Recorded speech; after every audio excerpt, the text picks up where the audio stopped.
A service of KIBMradio.com, the Internet's home for an all old-time radio.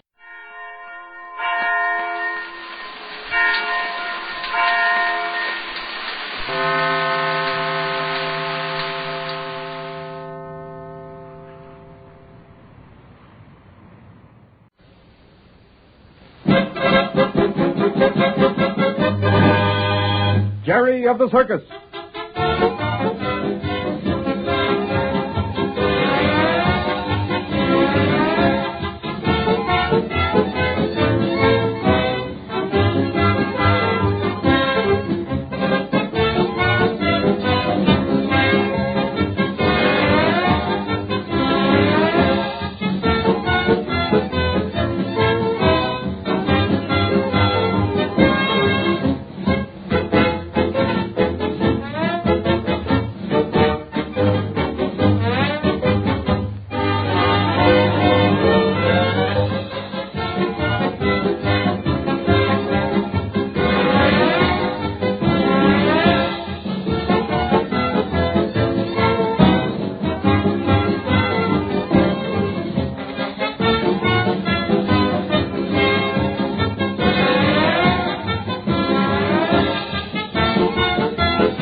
For Jerry of the Circus.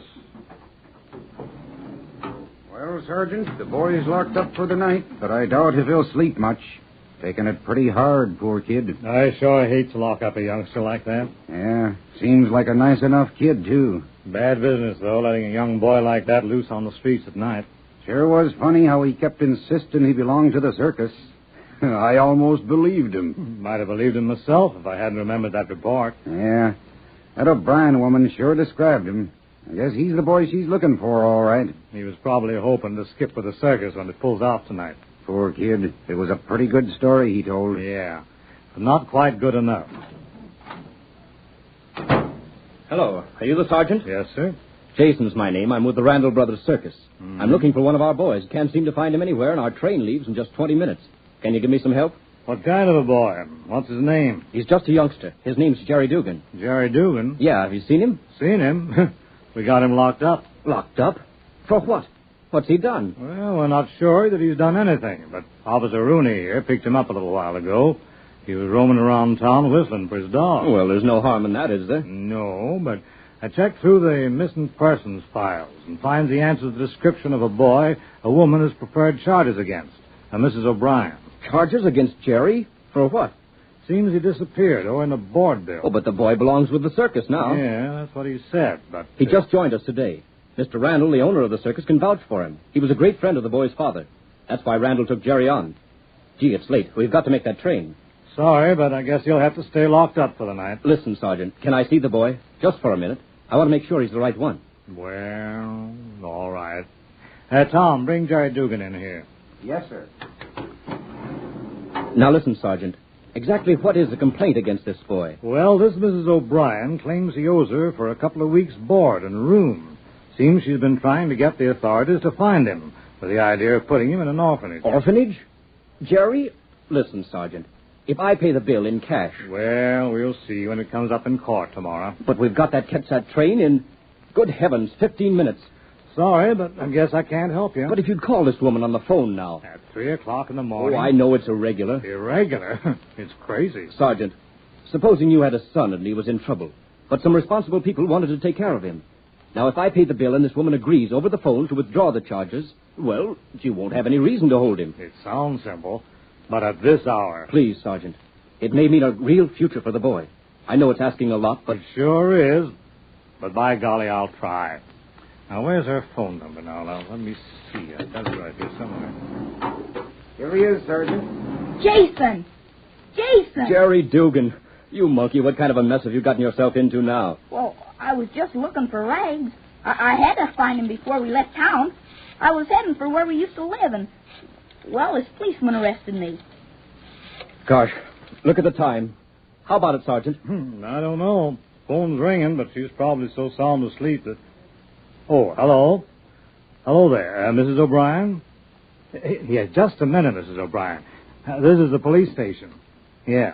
I'm sorry to disturb you at this hour, but we've picked up the boy that you preferred charges against, and, Yes, but, now, just a minute, please. Now, there's a man down here who wants to pay the boy's bill, but he's leaving town by train in 15 minutes. Yeah, he says he won't pay the bill, though, and unless you agree to withdraw the charges so he can take the boy with him.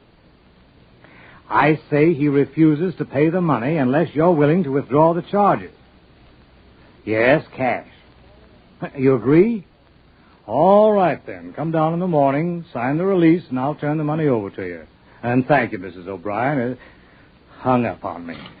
He's a nice customer. Good work. What's the amount, Sergeant? Well, now, let me see. Well, here it is. 2 weeks, room and board, $22. 22. Okay, Sergeant. Here you are. 5 and 5, and 10 is 20, and 2 is 22. All right, sir. Thanks, Sergeant. You've done this boy a favor he'll never forget. Come on, Jerry, quick. You think you'll make the train? We've got to. But I can't go, Jason. Not without Rags. I'd sooner go to the orphanage. But, Jerry, I found Rags. I found him. You found him? Sure. Where? Patsy took him down to the train. He's there now. Come on, quick. Well, good luck, Jerry. Goodbye, Sergeant, and thanks. Only a few minutes. We've got to make that train. Is Rags okay? He didn't get hurt, did he? No, he's all right.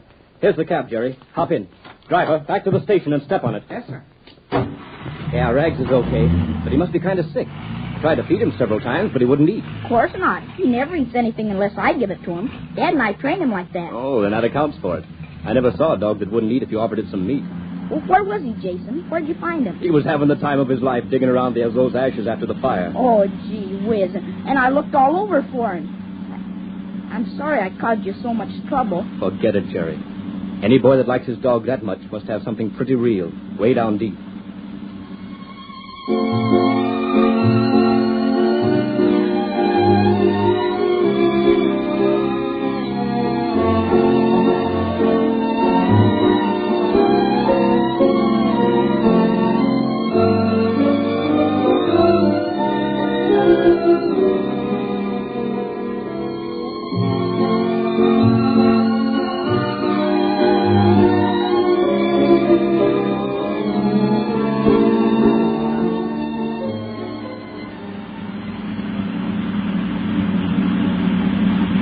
Gee, Jason, you think we'll make it in time? Sure, Jerry. Sure we will. We've got to.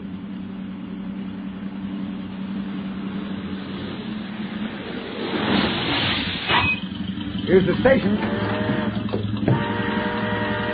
Here you are. Keep the change. Thank you. Quick, Jerry. We'll have to run for it. Gee, I don't think I can make it. You've got to. Here we are. Give me a hand. Come on. Hop up. There you go. Just in time, huh? Ooh, boy. Gee, thanks, Jason. Come on. Let's get inside. Well, you turned out to be quite a sprinter after all, Jerry. Jerry, Jason, I was afraid you missed the train. Not us. Hello, Patsy. Where's Rags? You got him? I surely have. He's down at the end of the car. Gee. Rags! Rags! Look at that dog run. Rags, you crazy little mutt. Gee, I was afraid I'd never see you again. You know, Jason, I don't think that dog likes that boy. I'm sure that boy doesn't like that dog much. Rags, if you ever go up like that again, I'll... Oh, is that so? You don't say. Oh, no. If your face wasn't clean, Jerry, it certainly should be by now. Rags, stop licking his face. You see? He feels just like I do. You do see that I couldn't leave him, don't you? Of course we do, Jerry. Oh, it's pretty late, though. Don't you think you'd better get some sleep? Remember, we've got to get up bright and early. Where am I supposed to sleep? Randall said you were to bunk in with Lawrence and Decker. They have compartment B down there at the end of the car. Yes, and they're probably in bed already. Guess you'd better turn in, Jerry. Aw, gee, can't I sit up a while and talk? Golly, I'm so excited, I'm sure I can't sleep yet. You should be excited.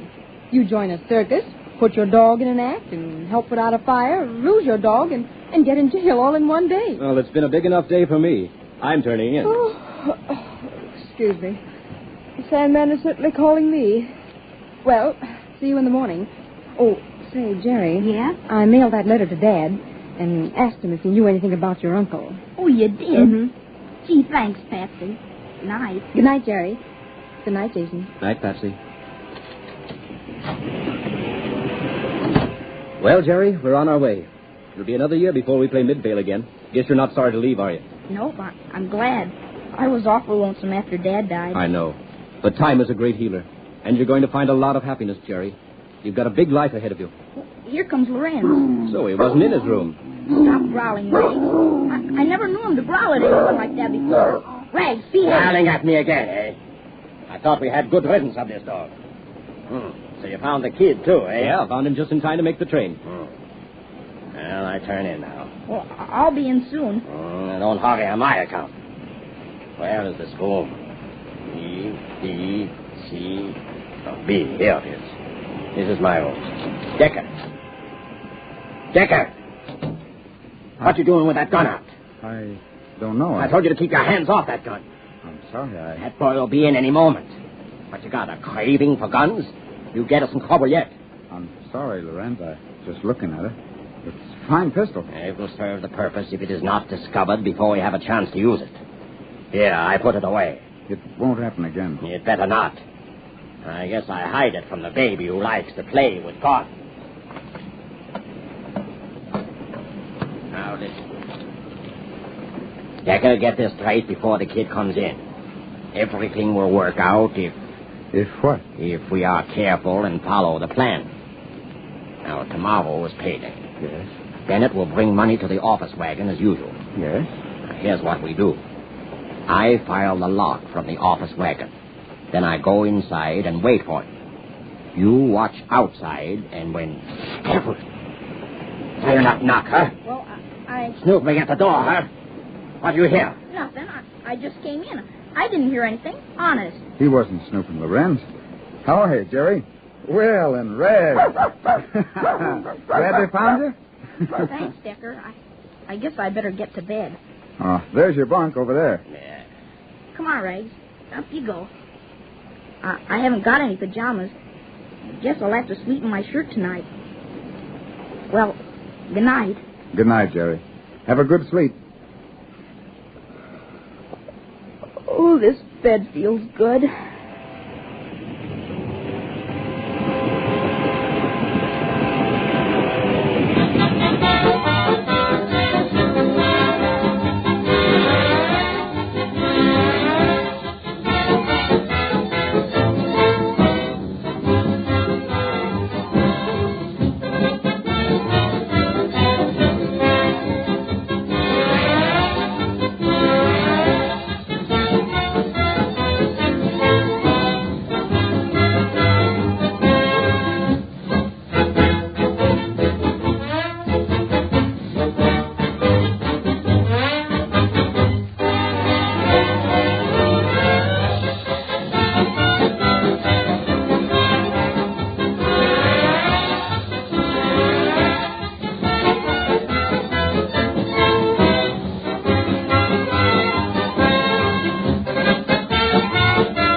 Palmolive Soap, Your Beauty Hope, and Luster Cream Shampoo for soft, glamorous, caressable hair bring you Our Miss Brooks, starring Eve Arden.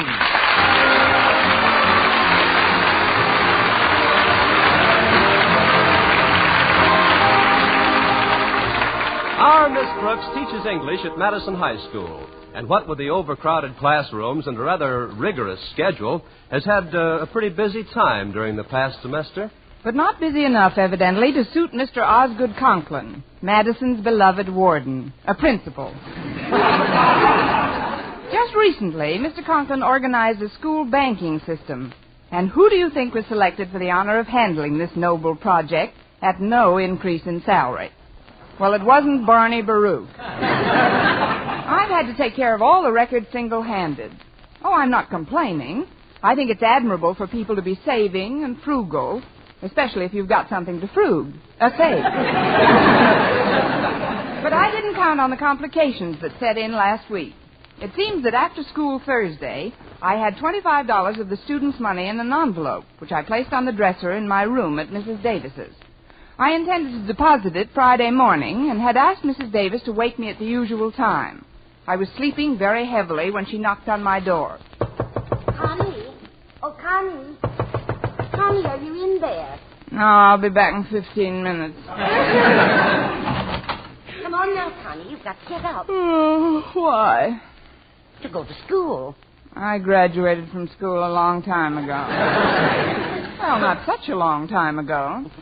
Before you do anything else, dear, I want you to see the surprise I've got for you here in this box. In this box? Go on, open it, Connie. Well, I don't understand, Mrs. Davis. It isn't my birthday or anything. Why, it's a dress. Oh, you shouldn't have done it, Mrs. Davis. Oh, sure I should have. No, you shouldn't. Yes, I should. I bought it with practically found money.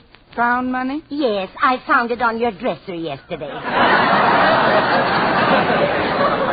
I knew that you'd left it for me to cover the back rent you owe. But frankly, Connie, I didn't expect it so soon and so... Mrs. Davis. Yes, Connie. You shouldn't have done it. But why not? Don't you like the dress, Connie? Sure I like the dress. I love the dress. But will the district attorney care for it? What district attorney? Well, don't you see, Mrs. Davis, that wasn't my money. I was going to deposit that for the students. And today also happens to be the day Mr. Conklin inspects my bank records. That is a coincidence, isn't it? Yeah, the happiest coincidence since Frankenstein met the Wolfman. Look, I know you meant well, and I hate to hurt your feelings, but really... Oh, you won't hurt my feelings, Connie. I'm a lot like my sister Angela that way. She just refuses to harbor bad thoughts. That's very nice, Mrs. Davis, but from what you've told me about Angela, sometimes she doesn't harbor any thoughts at all. Yes, she is terribly absent-minded, poor dear. But sometimes that's for the best. What's for the best? What's for the best for who? If you'll punch my transfer, I'd like to get off here. You see, Mrs. Davis, I've got a big problem today. That money that paid for that dress didn't belong to me. It didn't? I've already told you, Mrs. Davis, it was part of the students' savings. Oh, Connie, then you shouldn't have done it. I didn't do it. You did it. Ignorance of the law is no excuse. Oh, this is terrible. Let's see that box again. Oh, you got the dress at Sherry's department store. Maybe they'll take it back and refund the money. You see, Connie, I thought you left the money for the back rent you owe. And so I know you did, Mrs. Davis, and I appreciate the thought more than I can tell you. But if you'll excuse me, I've got to get ready now. Walter Denton's picking me up in a few minutes. Oh, did you have another accident with your car, Connie? Just a slight collision with a new Hudson, Mrs. Davis. What happened? Well, you know the ad they have? Hudson, the car you step down into? Yes. Well, this one I drove down into.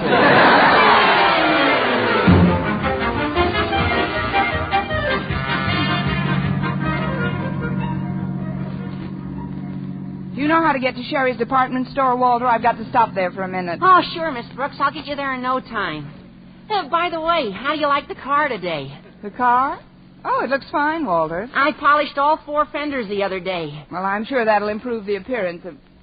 What fenders? You haven't got any fenders on the car at all. Oh, of course not. They're home in my garage. I only put them on weekends. Weekends? Well, sure. Even people don't dress up every day in the week. I see. No sense in hitting a sloppy pedestrian with a natty car. Exactly.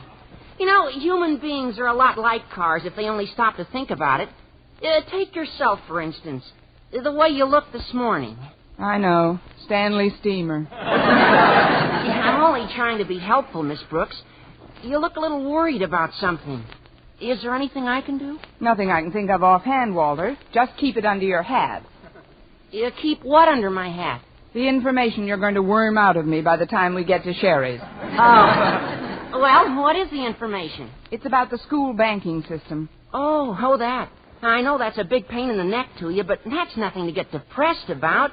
Gosh, did you see the papers this morning? No, I didn't get a chance. Well, you ought to read the story in the bulletin. Oh, that'd cheer you up. It's all about a woman embezzler who was caught stealing $19,000 from the Federal Trust Company. They just gave her 10 years in the clink. I feel better already. Well, she didn't even get a chance to spend any of the dough she embezzled. I guess honesty's the best policy after all. Wish I'd taken out a policy like that. And right in the same paper is another story that'd make you glad just to be working at school, Miss Brooks.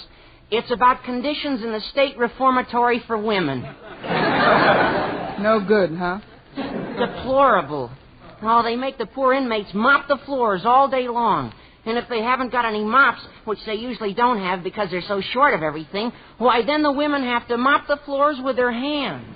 How awful. Oh, here's the store, Walter. Drive up in the back, will you? That's the quickest way to get to the basement. Basement? Certainly. That's where they keep the mops, isn't it?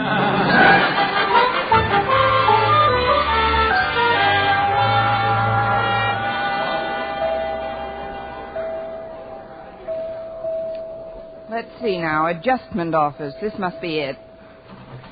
I beg your pardon. Come in. You're my very first adjustment today. Sit down, won't you, Miss... Brooks, Constance Brooks. How do you do, Miss Brooks? I'm Mr. Pearson. Would you like a cigarette? No, thanks. I'm in kind of a... cup of coffee? No, I've got to get to school pretty quickly. Good for you. There's nothing I like better than a nice, punctual pupil. This interview may not be as unpleasant as I anticipated. I'm not a pupil, Mr. Pearson. I'm a teacher at Madison High. But the reason I dropped in here is to return a dress someone bought for me. Well, you know the motto of Sherry's, don't you? If you're not satisfied, we cheerfully refund your money. That's what I've heard. And that's what we do. Now then, about this dress. You don't like it? Yes, I do. I like it very much. But it doesn't fit quite properly. Well, I can't be certain about that because, frankly, I didn't even... Is the color? Oh, you don't like the color. I think the color is peachy. I see. And so it clashes with your complexion. You don't understand. I just can't keep the dress. I've got to get the money back. Well, that's what we're here for. In Cherries, your money is cheerfully refunded. She'd stop being cheerful and start refunding. Now then, first of all, we must have a valid basis for adjustment. Tell me, how did you find out that the material in this garment is inferior? Inferior? I didn't find out that... The sales lady told you, didn't she? Miss Morgan. Miss Morgan? So, you know her. Well, there's no sense trying to shield her, Miss Brooks. I knew there was a leak somewhere. We'll have a loyalty check in the morning. Look, somebody bought me this dress with money that, well, it shouldn't have been spent. Why not, Miss Brooks? Don't answer that. I know. It was counterfeit money. Young woman, I'm surprised at you. Surprised and shocked. Now, just a minute, Mr. Pearson. There was nothing wrong with the money Mrs. Davis paid for this dress. So, Mrs. Davis paid for the dress. Miss Brooks, what are you doing with Mrs. Davis's dress under your arm? I know. You couldn't afford the dress yourself, but you needed money. So when you saw it lying there on Mrs. Davis's bed, you couldn't resist the temptation. You picked it up and brought it here for a refund. Oh, you poor misguided creature. This guy really runs the gamut. Listen, Mr. Pearson, Mrs. Davis is my landlady. She bought me a dress for a present in this store yesterday. Well, why didn't you say so, Miss Brooks? You see, yesterday we had our final clearance sale of ladies' dresses, and of course, in a closeout of that sort, there can never be any refund. What? But remember, anything else you buy can be returned within 60 days, and Sherry's will cheerfully refund your money. Well, that's just dandy. And the next time you have a sale, be sure and get in touch with me. Yeah, I'll be glad to. Where can we reach you? Just drop into any post office. You'll find my number under my picture.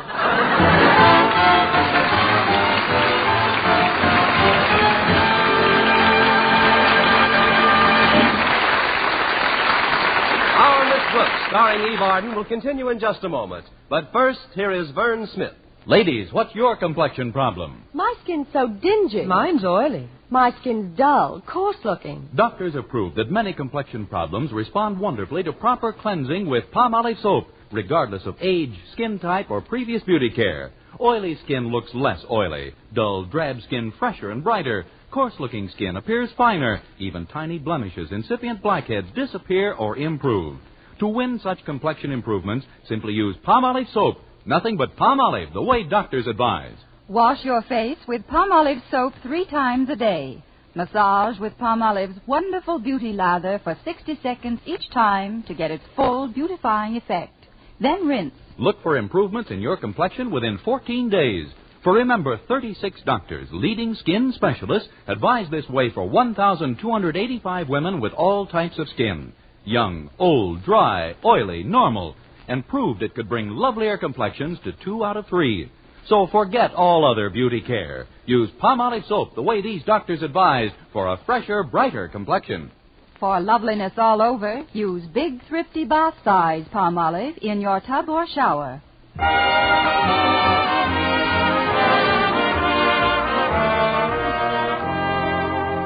Well, Sherry's department store lived up to its reputation by refunding the dress and cheerfully keeping my money. In a way, it's a good thing I had the extra dress with me, because when we got to school, I stepped out of Walter's car and right through the hem of the dress I had on. Well, knowing I had to face Mr. Conklin, I felt pretty panicky. It's bad enough to have your spirits dragging without having your hem down there, too. But I finally hit on a pretty good scheme. Between classes, I dropped into the domestic science room to have my old dress patched up and to try and sell the new one. Excuse me, Miss Atterbury, but I wonder if you could help me out. Oh, it's Miss Brooks. Well, come in, dear. What can I do for you? Well, I tore the hem of this dress I've got on, and I'd like to get it fixed up. I'll do whatever I can. Some of these sewing machines are in pretty bad shape. There's one old singer here that hasn't worked for weeks. That's too bad. Maybe you could teach him to dance. Or sew the seam by hand. Let's see that hem now. Pretty bad rip. Take quite a while to fix it. Well, then maybe I'd better slip on this other dress till you're done. I'll just step behind this screen here and take this one off. Oh, there. You got it? Yes, I'll start stitching it up right away. Good. I'll certainly appreciate it, Miss Atterbury. Well, I've got this one on. How do you like it? Why, it's lovely, Miss Brooks. I wish I had one like it. You have, Miss Atterbury. I've decided this dress is not my type, so you're welcome to it for $25. Only $25? That's a steal, Miss Brooks. Let's use another word, shall we? Now, if you'll excuse me, Miss Atterbury, I've got to get over to Mr. Conklin's office. All right, Miss Brooks, and I'll have your other dress all fixed when you come back. Then we'll try the new one on me. Of course, I weigh 186, but I hope I can get into it. Just have the $25 ready. You'll get into it. Oh, one thing, Miss Atterbury. Yes? While I'm gone, try and lose a few pounds.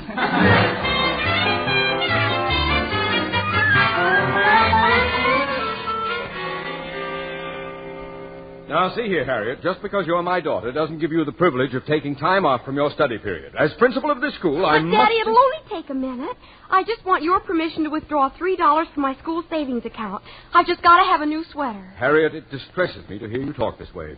Why, do you realize that it's invariably a craving for unnecessary finery that is the basis for most of the crimes committed by women? But, Daddy... Just this morning, there was a story in the paper about a woman being held as an embezzler. And do you know what her alibi was? She needed clothes. I tell you, it's a disgrace what this civilization is coming to.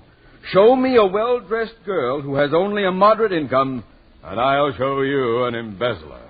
Good Good morning, Mr. Conklin. Oh, good morning, Miss Brooks. I see we have on a new dress. Oh, is yours new, too? This is sort of new. It's, well, yes. Hello, Harriet. Hi, Miss Brooks. Run along, Harriet. I have some important matters to discuss with Miss Brooks. All right, Daddy.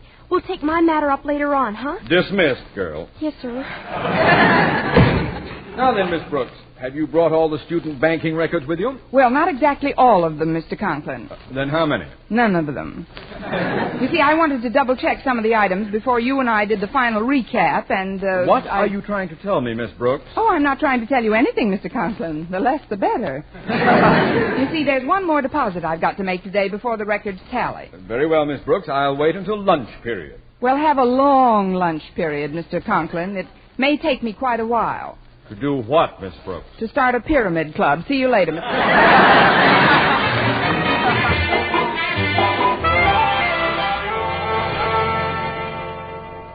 Oh, you did a wonderful job on my old dress, Miss Atterbury. Now, suppose you try on this new one. All right, Miss Brooks.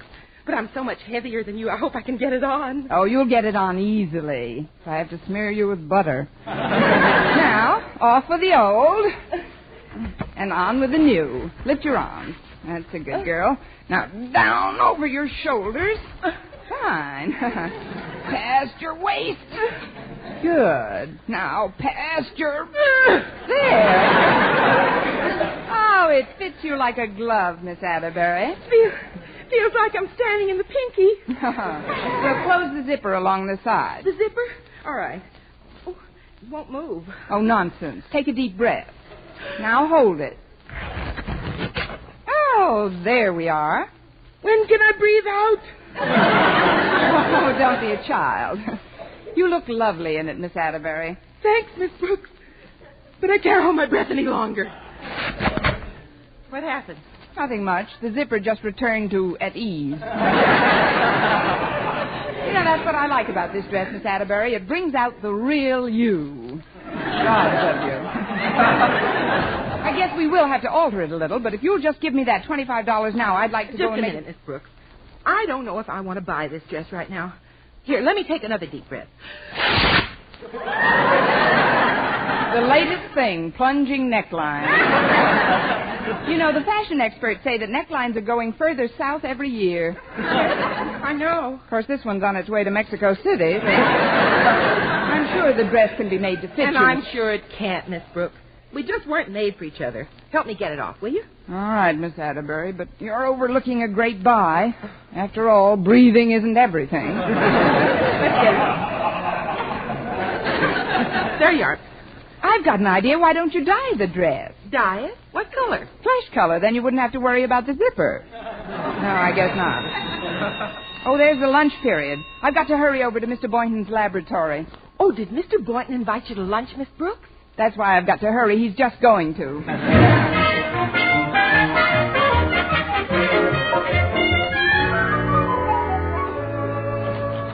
Oh, hello, Mr. Boynton. I'm glad I caught you before you went to lunch. Hello, Miss Brooks. I'm not going to the cafeteria today. I brought a couple of sandwiches to eat right here. Would you like one of them? Oh, I don't know, Mr. Boynton. I don't like to take Oh, go ahead, Miss Brooks. They're very good. Well, thanks. And they're only 30 cents apiece. Here's 15. I'll just eat the bottom half. You know, I really should be in Mr. Conklin's office right now with the school banking records, but frankly, I'm a little shy. Well, that's one of the reasons I like you, Miss Brooks. I don't mean bashful shy.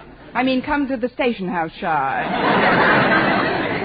I don't understand, Miss Brooks. Is there something wrong? Nothing serious, Mr. Boynton. Do you think you could ever love an embezzler? I never have. What's this all about, Miss Brooks? Oh, well, let's forget it. Let's live for today. Eat, drink, and be merry, for tomorrow we die. Here's another 15 cents. Give me the top of that sandwich. Are you sure everything's all right, Miss Brooks? Oh, let's not talk about it, Mr. Boynton. Tell me, why are you eating in the lab? Cutting down on expenses? Well, sort of. I've been a little short all month. You too? Well, I'll be solvent again this afternoon. Mr. Conklin's buying a sport jacket of mine. It's one that was sent to me for Christmas, and he just insists on my selling it to him. He says he wants to wear it to the faculty masquerade ball next month. Masquerade ball? What kind of a jacket is it? Well, it's green suede. Mr. Conklin's going as Robin Hood. Oh, he's a natural. What's he giving you for it? About $25. Gee, I'm glad I dropped in today. It's good to see you, Mr. Boynton. Well, thanks, Miss Brooks. What are you going to wear to the masquerade, Mr. Boynton? Well, I don't know. I haven't made up my mind yet. You only think you haven't made up your mind yet. Mr. Boynton, I happen to have in this box the ideal costume for you. Oh, but Miss Brooks, Let me unwrap it for you. Now, tell the truth, Mr. Boynton. Who always wins the grand prize at fancy dress affairs? Men who dress as women.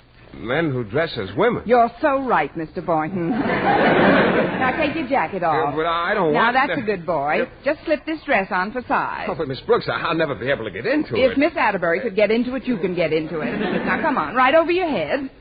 Just straighten it out. There. Oh, I feel ridiculous, Miss Brooks. Why, it looks lovely on you, Mr. Boynton. And I'm going to let you have it very reasonably. But it's so tight. Well, naturally it's tight now, but that's easily corrected. It'll fit you perfectly when you've got the proper foundation garment on. Foundation garment? Oh, excuse me, Walter and I were just... Oh, hi, Miss Brooks. Hello, Harriet, Walter. We were... Who's your friend? What a bill! Walter, please. It's Mr. Boynton. Mr. Boynton? I'm just trying on a masquerade costume. Oh, I see.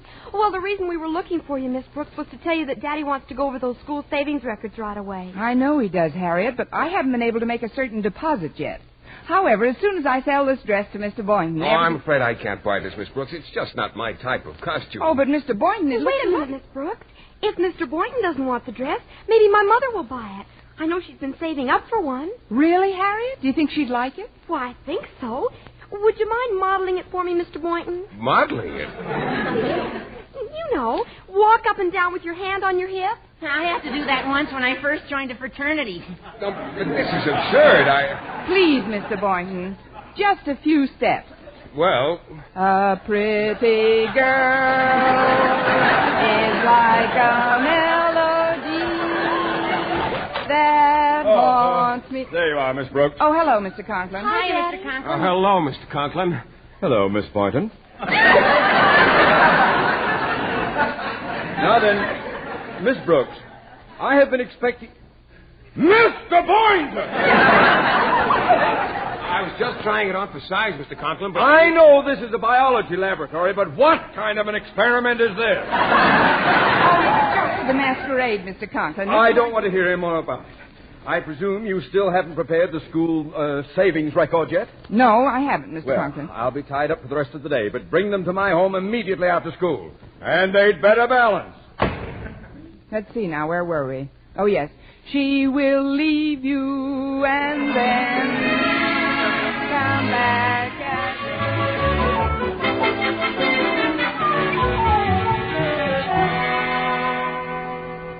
Now, if you'll just take this chair by the desk, Miss Brooks, we'll check these columns of figures. Oh, before you do, Mr. Conklin, there's something I'd like to explain. You see, when you add them all I'm up, they sure don't... I'm mentally equipped to add a column of figures, Miss Brooks.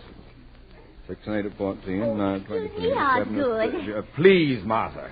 Can't you see I'm trying to do some work here? Well, I just want to talk to Miss Brooks for a minute. Well, go ahead, but be quiet about Yes, it. dear. 6 and 8 of 14. Come over here, Miss Brooks. I see you're wearing the dress, Mrs. Conklin. How do you like it? Oh, I like it fine. How much did you say it was worth? $25. Oh, good.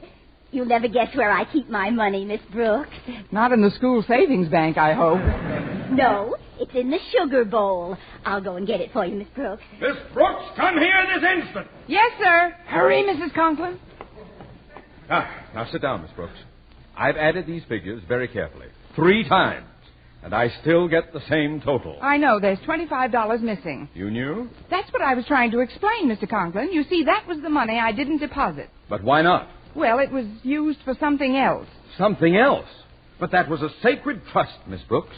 How could you do such a thing? Why, that's an awful... Pardon me, Osgood. But I've got to talk to you. There's $25 missing from the sugar bowl.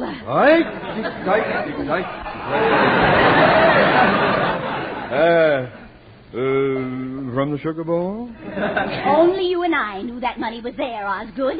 Well, you see, dear, my check isn't due for 2 weeks, and I want that money, Osgood. I want it now. But she wants the dough, Osgood, and she wants it now. See?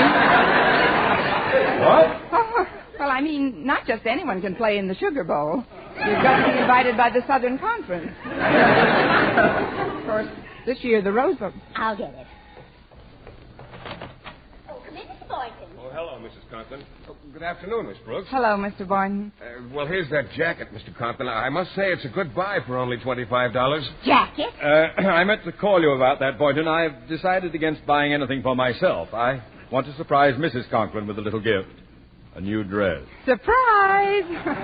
How much is this dress, my dear? $25.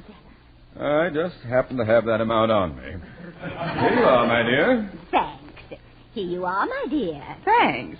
Here you are, my dear. Thanks. The books are now balanced. Oh, just a minute, Mr. Conklin. Let me have 50 cents of that money. Here you are, Mrs. Conklin. But, Miss Brooks, what's the 50 cents for? Get yourself a mousetrap for the Sugar Bowl. As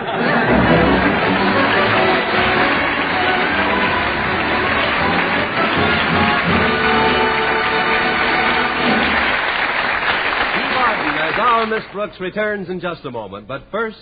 Dream girl, beautiful luster cream girl. Tonight, show him how much lovelier your hair can look after a Luster Cream shampoo. Only Luster Cream brings you Kay Daumit's magic formula blend of secret ingredients plus gentle lanolin. Gives loveliness lather even in hardest water. Glamorizes your hair as you wash it. Luster Cream. Not a soap, not a liquid, but a dainty cream shampoo. Leaves hair fragrantly clean, free of loose dandruff, glistening with sheen. Soft, manageable. Gives new beauty to all hairdos or permanents. 4-ounce jar, $1. Smaller sizes, either tubes or jars. Tonight, try Luster Cream Shampoo and be a Dream girl, beautiful luster cream girl. You owe your crowning glory to a luster cream shampoo. And now, once again, here is our Miss Brooks. Well, after the records were straightened out Friday afternoon, Mr. Conklin gave me the money and told me to be sure and deposit it the following morning. This time I didn't leave it on my dresser. I put the $25 in an old pair of galoshes in the hall closet. I slept until almost 10 o'clock Saturday morning and was just getting out of bed when Mrs. Davis came in. Oh, I'm so glad you're up, Connie. I thought that was the cutest thing. You thought what was the cutest thing, Mrs. Davis? How you tried to give me some advance rent by slipping it into the galoshes you borrowed last night. Oh, no. You didn't take that money and buy me another dress. Of course not, Connie. I bought you a lovely leather briefcase to keep the student savings in. Well, there's only one way out. Get me a needle and thread. A needle and thread? What are you going to do? What can I do? I'll sew some sleeves on it and sell it to Mrs. Conklin.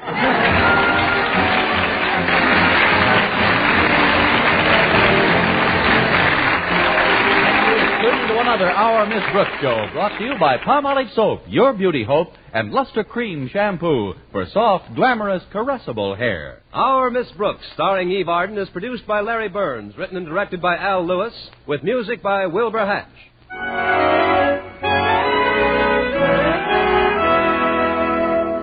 Men, do you shave with a lather or brushless shave cream? Palmolive shaving cream comes both ways, and whichever way you prefer to shave, you'll find that using either Palmolive brushless or Palmolive lather shaving cream can bring you more comfortable, actually smoother shaves. Here's the proof. 2,548 men tried the new Palmolive way to shave described on the tube. And no matter how they had shaved before, 3 out of every 4 got more comfortable, actually smoother shaves. Get Palmolive brushless or Palmolive lather shaving cream today.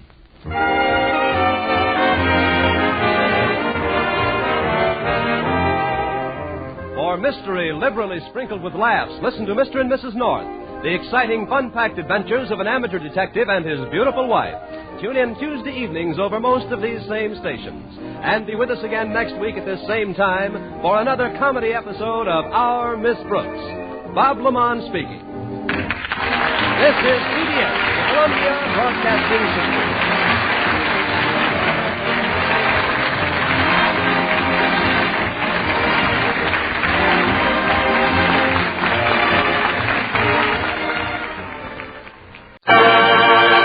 pack of Avalon cigarettes, please. Yes, sir.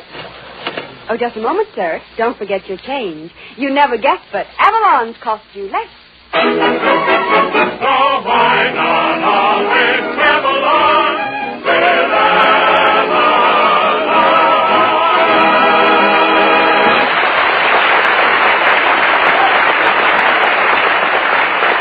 Good evening, friends. Good evening. This is Del King saying welcome to Avalon Time with greetings from Red Foley, Jeanette, Bill Davis, and the Avalon Orchestra, and the only man in radio who brags because he can read and write, Red Skelton.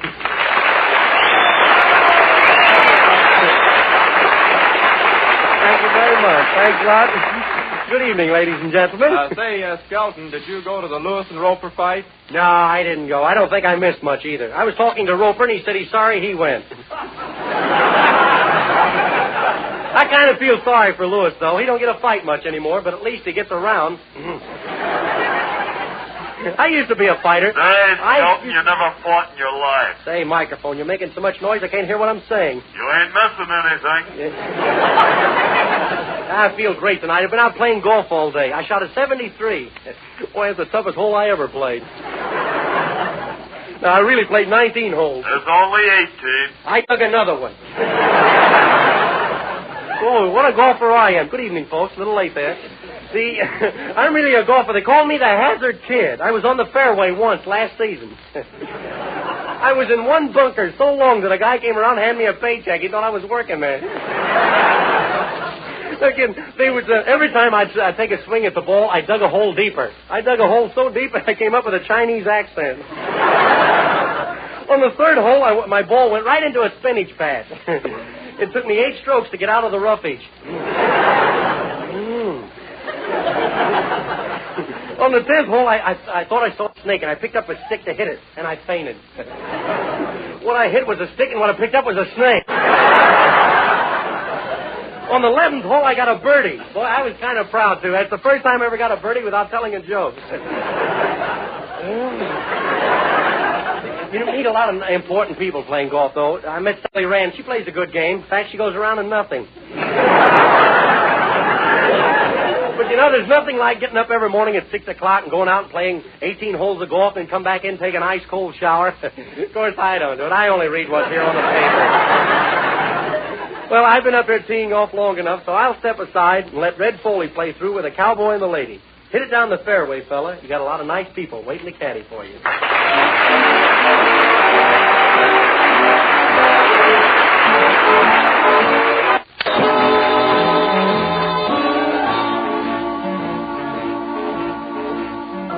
The cowboy and the lady met there on the prairie that was painted by the western sun above. An old trail, cool and shady, led them to the prairie where the cowboy and the lady fell in love. Yippee-yay, where the buffalo no longer roam. Yippee-yay, where the Navajo once lived, they built a home. Now they rock a cradle somewhere on the prairie where the cowboy and the lady fell in love. Yippee, where the buffalo no longer roam. Yippee, where the Navajo once lived, they build a home. And now they rock the cradle somewhere on the prairie where the cowboy and the lady fell in love.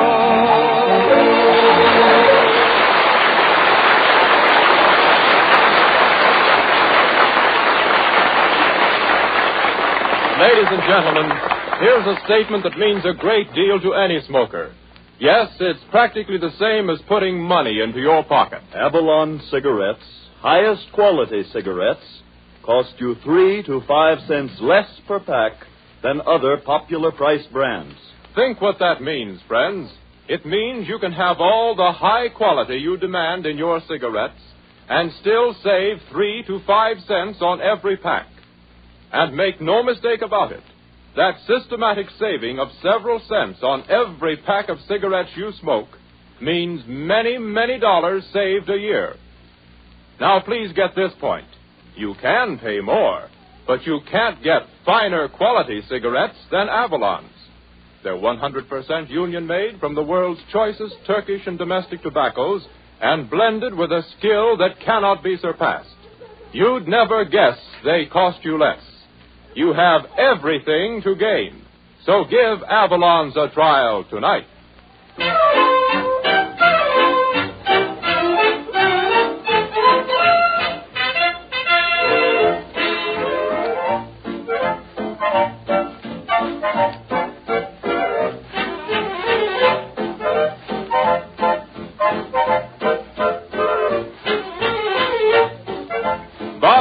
Gives us a brand new arrangement of a brand new tune. Sing a Song of Sunbeam from Bing Crosby's latest picture, East Side of Heaven.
Has walked out on us, and as you all know, this is Open House Week in radio, so tonight, Red has invited the whole gang over to his house for a little party.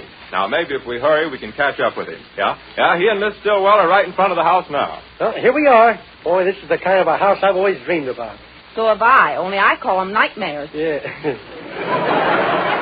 Well, it's home sweet home to me. Well, not so loud. People will think you're a termite. Yeah, well, wait till you get inside. You'll love it. It's got all the conveniences. Day and night burglar service, ventilated roof, hot and cold running water bugs. Do you call those conveniences? Sure. If I ask the landlord, he'll even put in a bathtub. Well, let's go in. Do you have a key? Yep. Next month, the landlord's going to put a door on the place. Come on, now, step right into a real air-conditioned house. Air-conditioned? Ooh. You better send it back and have it reconditioned. Yeah. Now, look here. You've said just about enough about my... Uh-oh. What was that noise? That was my uncle upstairs. He's a nice fellow, only he's a little reckless. In fact, he came home tonight reckless to the gills. He'll be roaming all over the house later. Gee, I wish that gang would hurry up and come with those presents. Presents? Well...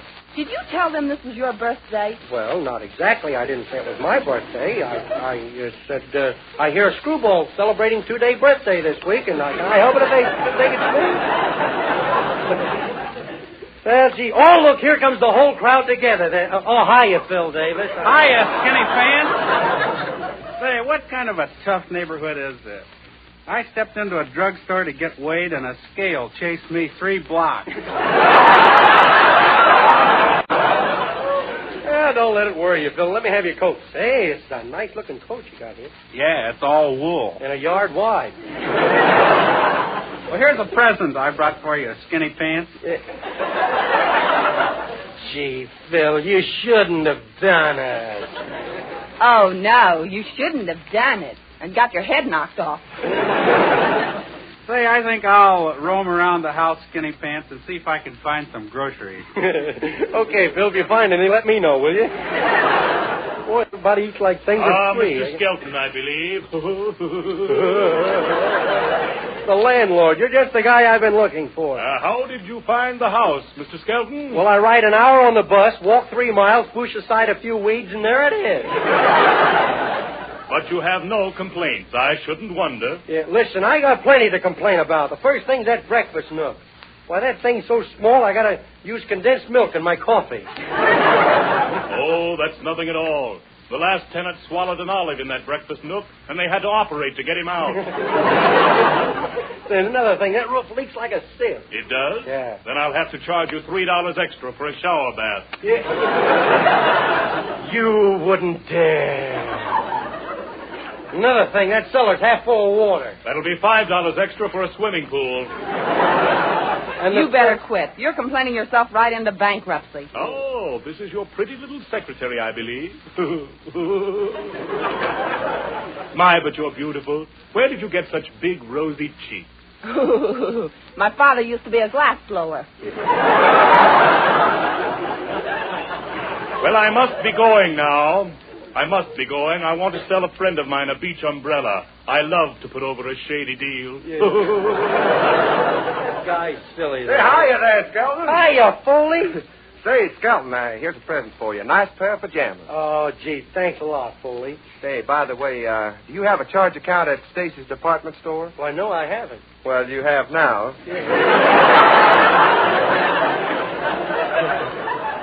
Say, Skelton, where's the... Oh, just through that door, turn to your left and follow the clothesline.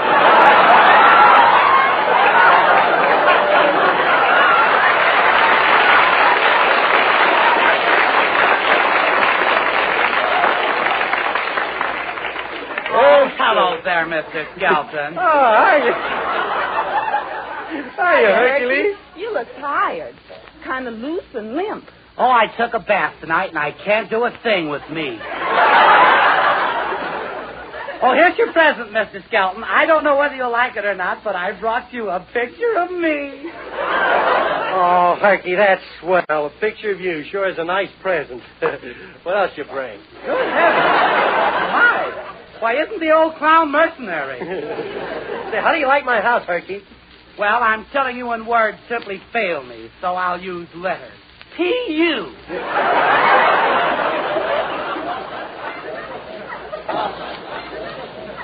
Listen, Herky, you may not know this, but one night George Washington slept here. He must have been slugged. And what's that hanging over the fireplace? That's my uncle. Well, I guess this is the linen closet. Yeah, but we keep the linen in the coal bin.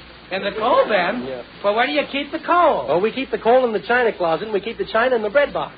Well, what do you keep in the linen closet? My uncle. Oh, here's Filsy Wilsy and Folsy Wolsy. Oh, isn't this Jowsy Wowsy just like a more? Say, Skinny Pants, what kind of a party is this anyway? Well, there's no food or cake or anything around here. Well, you fellas don't like cake, do you? Sure, we like it fine. Well, that's funny. You didn't bring any. Well, my goodness, Mr. Skelton, haven't you got anything to liven up the party? Oh, gee, I'm sorry, fellas. I forgot all about that. Tell you, I'll go down the corner and get a pint. Oh, now you're talking. Yeah, wait a minute. Let's see. 1, 2, 3, 4, 5. I better make that a quart. I'll be right back. That's pretty nice, Red. Oh, say, fellas, I forgot to ask you about that quart. What'll it be, chocolate or vanilla? Oh, wait,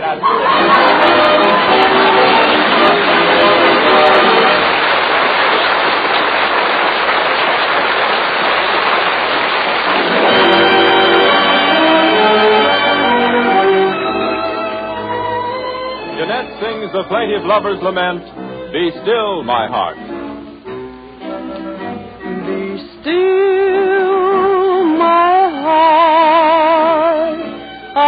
can tell who's knocking at my door. Love has come to say that we must part. Be still, my heart. Just read those eyes, trembling lips that don't know where to start. Even though you know they're telling lies, be still, my heart. He hears the rumbling of a drum. It bids him come and he must go. He's leaving me and leaving you for someone new. And though we'll miss him so, we'll never let him know. Don't cry, my heart. Even though our love has gone away, he'll be coming back to us someday. Be still, my heart.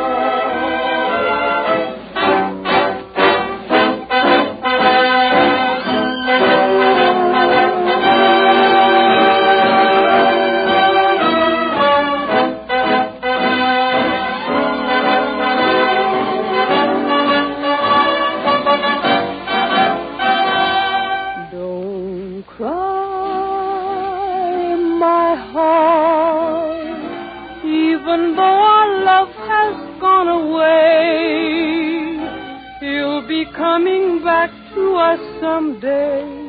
Be still, my heart.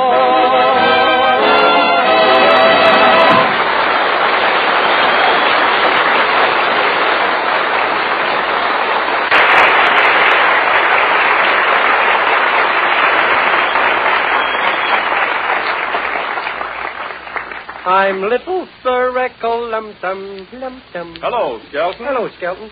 Hey, now, you going to start that echo stuff again? Echo stuff again? Listen. I've got to make an announcement about Avalon cigarettes. Avalon cigarettes. Oh, cut it out. Well, friends, when you buy Avalons, you get the choicest Turkish and domestic tobaccos that have been blended together with rare skill to give you an extra smooth, delightfully mild, thoroughly enjoyable smoke. I guess Skelton quit. Remember, friends, Avalons are 3 to 5 cents less per pack than other popular price brands. But you'd never guess. They cost you less. You'd never guess. Well, I guess that finishes you and your echoes, Skelton, getting all mixed up there. So the next time, friends, ask for Avalon cigarettes. And don't forget your change. I'll fix this guy. What are you saying? Ladies and gentlemen. I'm a nut. You said it. You think you're pretty smart, don't you, huh? Smart guy, huh? Well, just for that, Red Bull in the Avalon course will give us a little more of this. A little Sir Echo. Carry on, will you, Red? Sir Echo, carry on.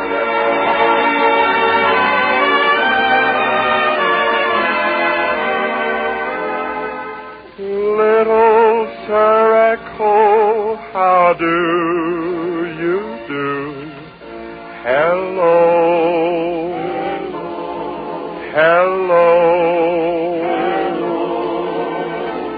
Little Sir Echo, I'm very blue.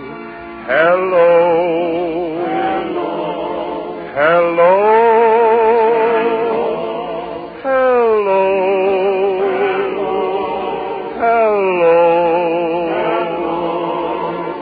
Won't you come over and play? You're a nice little fellow, I know by your voice, but you're always so far away.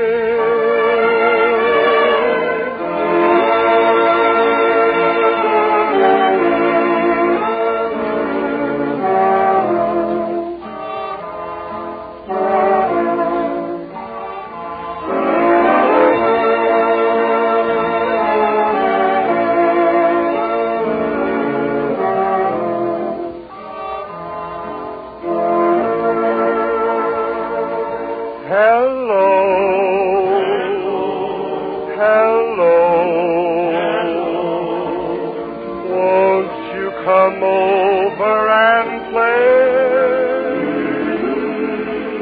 You're a nice little fellow, I know by your voice, but you're always so far away.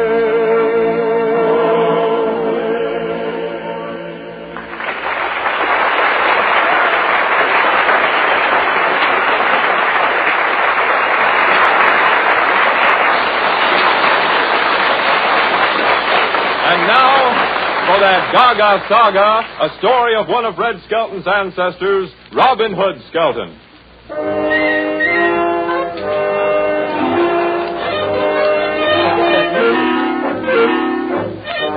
We now take you back to the year 1191, when Robin Hood Skelton and his band of merry men roamed Sherwood Forest in England. As we look in on a sylvan glade, we find Robin blowing his horn. All right, little boy Blue. Put that thing down before it explodes in your face. Barely I need this horn to call my men, barely. Well, they don't need one for what they're calling you. Yeah. Listen, where are we at? The fine thing, if a guy can't practice on a horn out in the woods, where am I going to go? You're asking me, a lady. Yeah. Okay, who am I supposed to rob today? Dame Stillwell? Nobody. One of your spies just came in. He says the sheriff of Nottingham is out looking for you again. Wonder what a guy gets for a job like that. Oh, being sheriff, he's probably doing it for Nottingham. Well, I wish that guy'd let me alone. All I ask is a chance to make a dishonest dollar. I don't think he'll ever spot me in the woods with my new Lincoln green suit. Hey, how do you like this green suit? Well, with those legs, all you need is a few warts and you'll look like a frog. Yeah. Now, let's get down to business. What'll I do with that bag of gold you stole from the Earl of... Clothes. Hey, let's keep punching here. We're doing all right. The laughs are coming good. The people, what'll I do with the money? You better give it to the orphans, the widows, and last year's sweepstake winners. And what about that letter you sent to Sir Crumpot? Oh, you mean that night letter? Yeah. You know, you told him you'd send, if he didn't send 5,000 pounds in gold, you were going to steal his wife? Yeah. Did he send it? No, but he says he's interested in your proposition. That's good. Oh. What ho, Robin Hood? What ho, Little John? The sheriff of Nottingham is now entering Sherwood Forest with 190 men. Egad. And I've only got 35 men. What's the matter? You afraid he's going to lick you? No, but he's got me outnumbered so bad that I'm afraid some of his men will get away.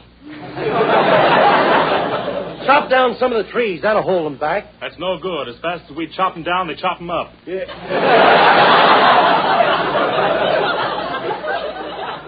Obey orders, Little John. You're a hard man, Robin Hood. Right, and I'll lick any man in the woods who says nay. Nay. The ayes have it. Motion's carried. I think you're scared of Little John. What, Dame Stillwell? You think I'm scared of Little John? I do. And you, Little John, do you agree with Dame Stillwell when she says I'm scared of you? I do. Then I pronounce you man and wife. Oh, goody. Oh, there you are, Robin Hood. Goodness me, I've been looking all over for you. Well, if it ain't Alan a drool. And I certainly hope you've got a needle and thread I can borrow. Why? I want to take a tuck in Friar Tuck. Hey, wait a minute. Let me at that young whippersnapper. Let me at him. Friar Tuck! Oh, for goodness sake, Robin Hood, save me. Now, wait a minute, Friar Tuck. Take it easy. What's this all about? Well, good heavens, I just wanted him to help me find my arrow. Yeah, where was your arrow? Stuck in my back. Well, can I help it if you look like a full moose? It was an accident, Friar Tuck. Accident nothing. He's been sticking arrows in me as far back as the Inquisition. I'll let him go this time, Robin Hood, but I'll fix him if he keeps puncturing my dignity. Wow, you sure saved my hide from a tanning that time, Robin Hood. Yeah. And if there's anything I can do... Oh, go away. I'm busy. Go fly a kite. Go fly a kite? Oh. Yeah, get out of here, will you?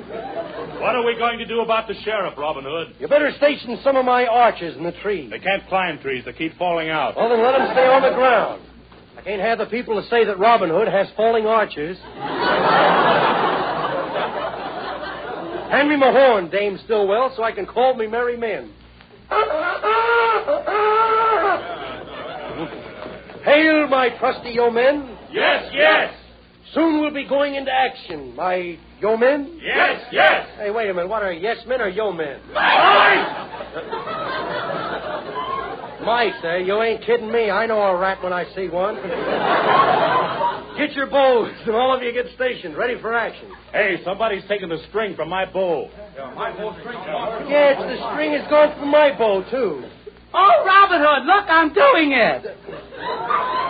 Who cares what you're doing? And I had an awful time getting the strings off the bows. Look, you took the strings off the bows?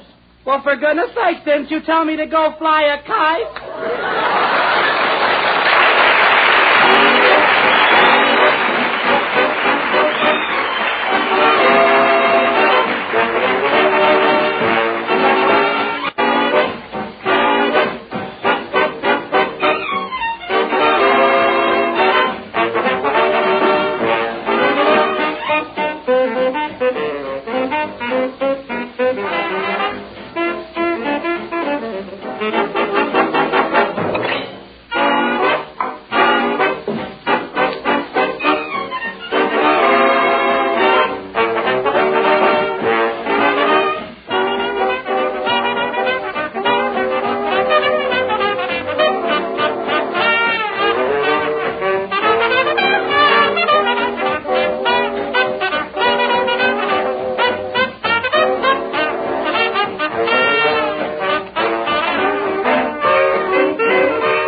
You know, friends, we had a lot of fun tonight. We'd like to stay on for another half hour, but our time on this network is up.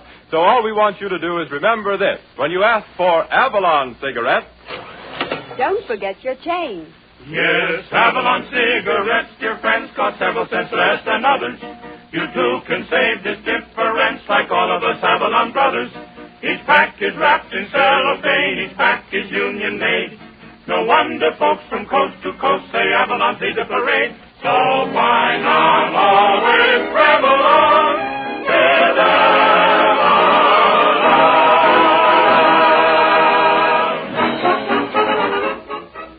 Yes, you'd never guess, but Avalon's cost only 10 cents, plus city or state tax.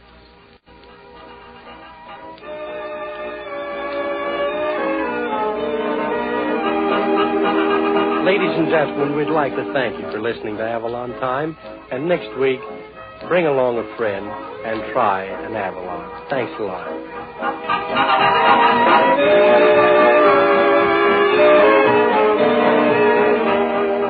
we hope you've enjoyed tonight's show, and we cordially invite you to be with us next Saturday evening at the same time when the Brown & Williamson Tobacco Corporation will again present Avalon Time. Del King speaking. Good night, everybody.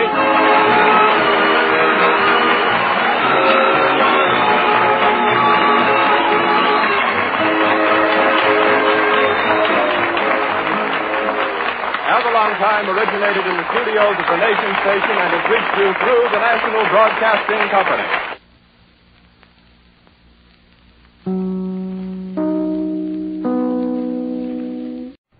Ladies and gentlemen, the secret word tonight is tree. T-R-E-E. Really? You Bet Your Life.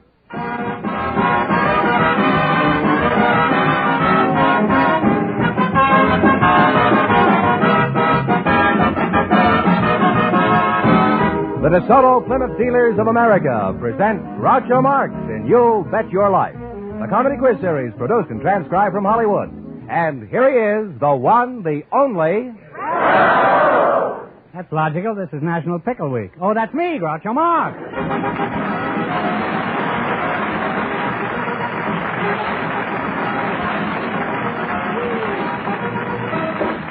Thank you. Well, here I am again with $1,000 for one of our couples. George Fenneman, who's placed to try for it? Just before we went on the air, our studio audience selected the mother of a large family and an expectant father. And here they are, Mrs. Lois Mayer and Mr. Charles Weiss. Meet Groucho Marx. Welcome, folks, for the DeSoto Plymouth Dealers. And if you say the secret word, you'll divide $100 in cash. It's a common word, something you see every day. Mrs. Marr, Lois Marr, you're the mother of a large family? Yes, I am. Pretty young-looking gal, aren't you? How large is your family? I have 8 children. You have 8 children? 8 children. Oh, you certainly don't look it. And Mr. Weiss, you're the expectant father? Yes, sir. You don't look it either. Do you have any other children, Mr. Weiss? No, sir, this is my first. Oh, your first, eh? Well, you better rest a while. The first one is the hardest. Where are you from, Mr. Weiss? I was born in New Haven, Connecticut, raised in Newport, Rhode Island, moved to New York, and then came out here about a year and a half ago. Who was after you? And Mrs. Marr? What does your husband do for a living, Mrs. Marr? Well, we just started catering not so long ago. To each other? Where are you from, little mother? I'm from Leona Mines, Virginia, and I lived in Cincinnati, Ohio after I was married, and then we came to California.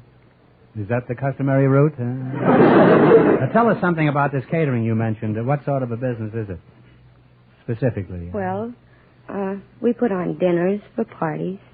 Any particular kind of food, or just... Whatever you choose. I see. Well, I choose the food after I eat it, but...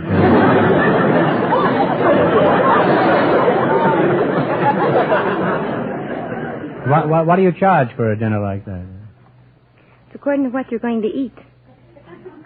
You're pretty cagey, aren't you, huh? Well, approximately, Lois. Oh, anywhere from $1.50 to $2.50 a plate. And suppose you put something on the plate. How much extra?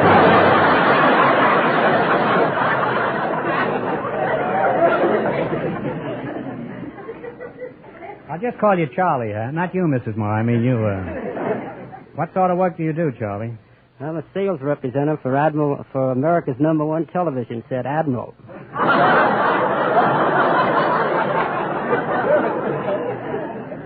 Did you just make that up? Could you get me one wholesale? Come around. Does anybody ever buy anything retail anymore? Huh? How old are your children, Lois? Oh, I have them all ages. You got one around 79? What do you mean, all ages? No, 15, 13, 12, 9, 7, 6, 4, and 8 months. You just got under the wire there with that. At a family your size, Lois, how large a hotel do you run? We have 4 bedrooms. How do you get them all out in the morning? I mean, do you put them on a conveyor belt? Well, hardly like that. I Well- have 5 boys and 3 girls. And I wake the oldest girl up first, and the baby wakes up instead of the oldest girl. And I go around yelling, 7:15, 7:15.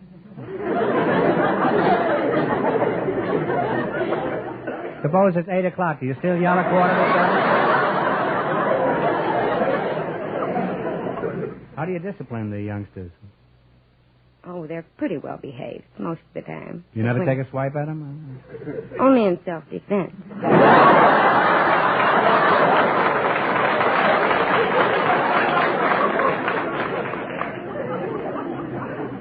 Did you have trouble finding names for all these kiddies? No, we have a book at home. Well, Lois, my advice to you is it isn't too late. Throw the book away.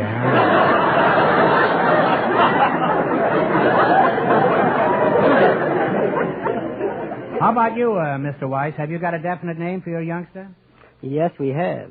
You are? What are you going to name it, huh? We don't know yet. Well,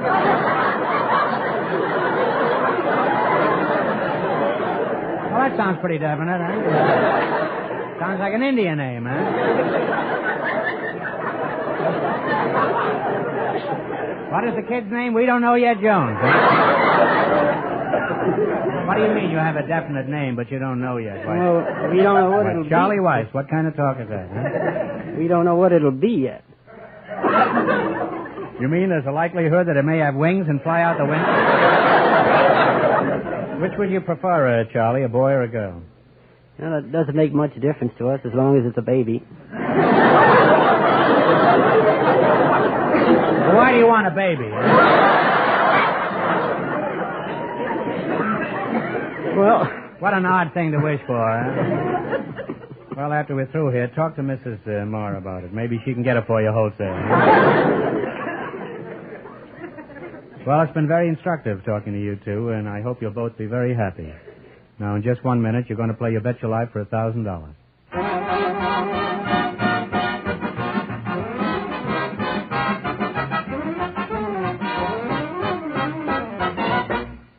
To millions of car owners across this nation, the sign of a DeSoto Plymouth dealer stands for two things: the best in new car values, the best in service.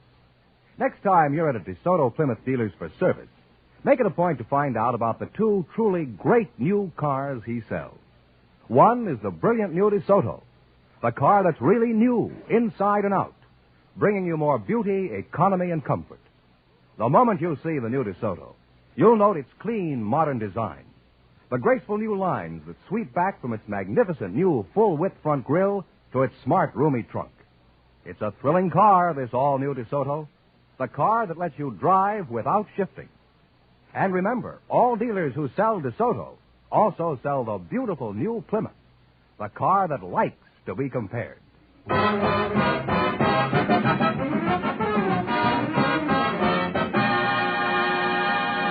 Now, let's see if you two will be high for the night and get the chance at the $1,000. Fenneman, explain the rules.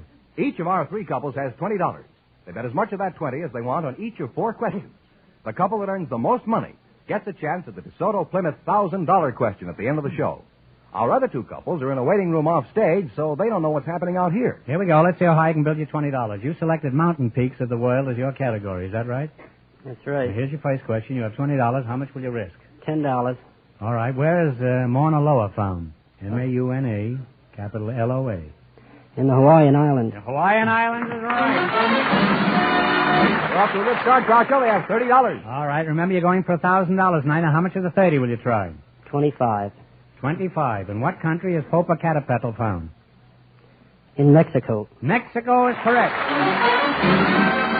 They're climbing. They have $55. You got $55, and here's your third question. How much of the 55 do you want to try? 50. Where is Mount Everest found? Oh, Everest in Tibet. They're really climbing now. They have $105. 105. 105. You're going to shoot the whole thing? Shoot the works. All right, here's your last chance to beat the other couples. Where is Mount Vesuvius? Mount Vesuvius is in Italy. All right. And they wind up with a grand total of $210. Thanks and good luck from the DeSoto Plymouth dealers. Groucho? Yes? The secret word is still tree. Perhaps the next couple will say it. They might. Just before we went on the air, we selected a housewife from the audience. A good idea. Her name is Mrs. Mary Ann Hughes. A splendid notion. And a hypnotist, Mr. Fred Schneider. And here they are. Folks, meet Groucho Marx. Welcome to You Bet Your Life. And if you say the DeSoto Plymouth secret word, you'll divide $100 between you. It's a common word, something you see every day. Mr. Schneider, you're the hypnotist? Yes, I am. Well, don't look me in the eye when you answer me. Somebody has to stay awake around here. Now, Mrs. Hughes, Marion Hughes, huh? Marion Hughes and Repented Leisure. Isn't that the, what they say? No, I guess not. Huh? You're the housewife? Yes, I am. Well, you're a very attractive housewife, huh? Thank you. What does your husband do, Mrs. Hughes? Well, he works for Food Craft. Food craft? Mm-hmm. He sells pickles. How did you meet him? Was he pickled at the time? No, he wasn't old enough to be pickled when I met him. How old do you have to be pickled? Well, how did you meet him? Huh? Well, I met him in a blacksmith shop in Illinois. He was molding a brand for his pony, and he had heated the iron, and he had formed the letters M-A-X, and he put them in this big tub of water.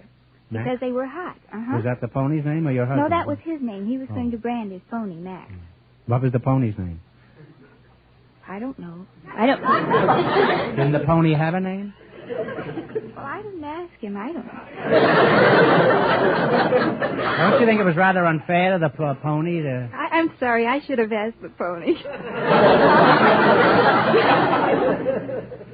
Well, there you are with the pony and Max and the... I hadn't noticed my husband very much. I mean, he put the brand in the tub of water, and a devil's horse came flying by, and What's that? A devil's horse? A devil's horse? Uh-huh. Was he getting shoed, too, in the black...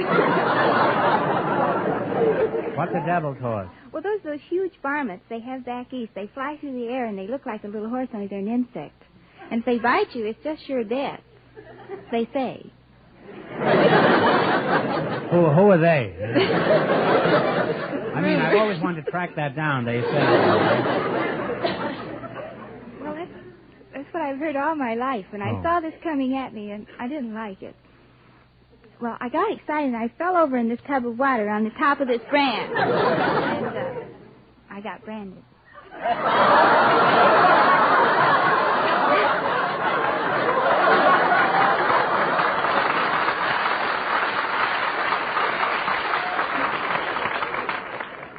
Isn't it a little embarrassing to walk around the bathing beach with Max stamped on you? Huh? No, it really isn't noticeable at all. So I still don't see how this culminated in marriage. The mere fact that you were named Max at the time. Matter of fact, all three of you were named Max by this time. But what about you, Eye Strain?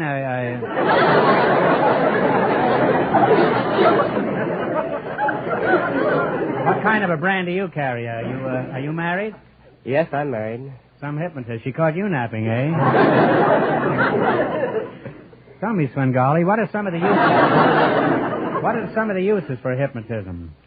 Well, it's being used a great deal medically today, especially through this last war. Mm-hmm. Such things as overcoming and removing phobias, bad habits.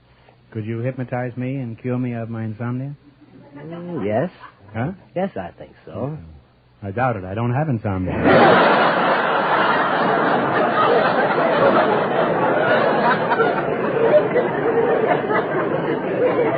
I just can't sleep at night, that's all. Could you hypnotize me and cure me of smoking cigars? Well, any ordinary person you could hypnotize.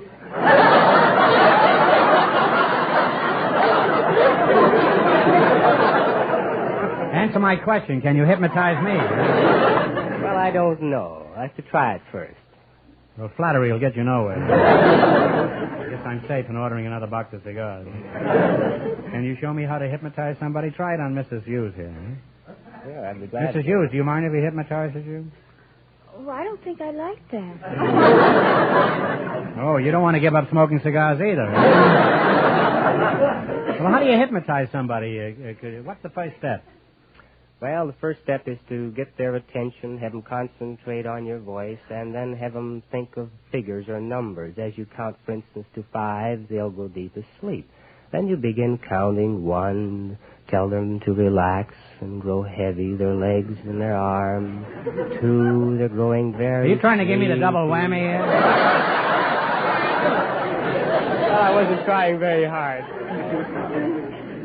Can you hypnotize the whole audience? A large portion of a whole audience. I did a demonstration at the Long Beach Municipal Auditorium several years ago. Mm-hmm. There were about 3,500 people there, and several hundred actually went to sleep.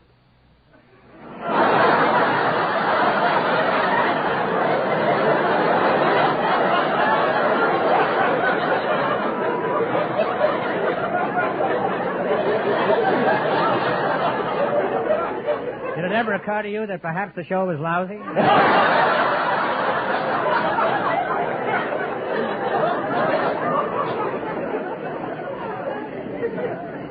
Well, now that everybody's in a trance, let's play You Bet Your Life for $1,000. You run your $20 no more than the other couples, and you get the big chance. I can't tell you how much our first couple won, but Fenneman's off stage to remind our listeners. The expectant father and the mother of 8 children won $210. Here we go. Let's see how high you can build your $20. You selected American Patriots as your category. Is that right? Now, here's your first question. How much are the 20? 10. What was the name of the American statesman who said, give me liberty or give me death? Patrick Henry. Patrick Henry is right. They're on their way with $30. Remember, you're going for $1,000 tonight. How much of the 30 will you try? 25. 25. What was the name of the soldier and statesman who avenged the Alamo at San Jacinto? Was it Sam Houston? Sam Houston is correct. They're on their way now. They have $55. And here's your third question. And how much are the 55? 50. What was the name of the patriot in charge of the Boston Tea Party? He also signed the Declaration of Independence. Sam Adams.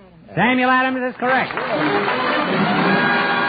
Now they have $105. This gal has read a number of books. Here's your last chance to beat the other couples. How much are the 105? 100. 100. What was the name of the woman who supposedly said, shoot if you must, this old gray head, but spare your country's flag? Jane, wasn't Bessie? No. I'm terribly sorry. It was Barbara Fritchie. Well, that's tough luck. You bet all your money and wound up broke. I'm going to give you another chance to make some money. Get this one right, and you win $10 in cash. Now, think hard. Who is buried in Grant's tomb? General Grant is right.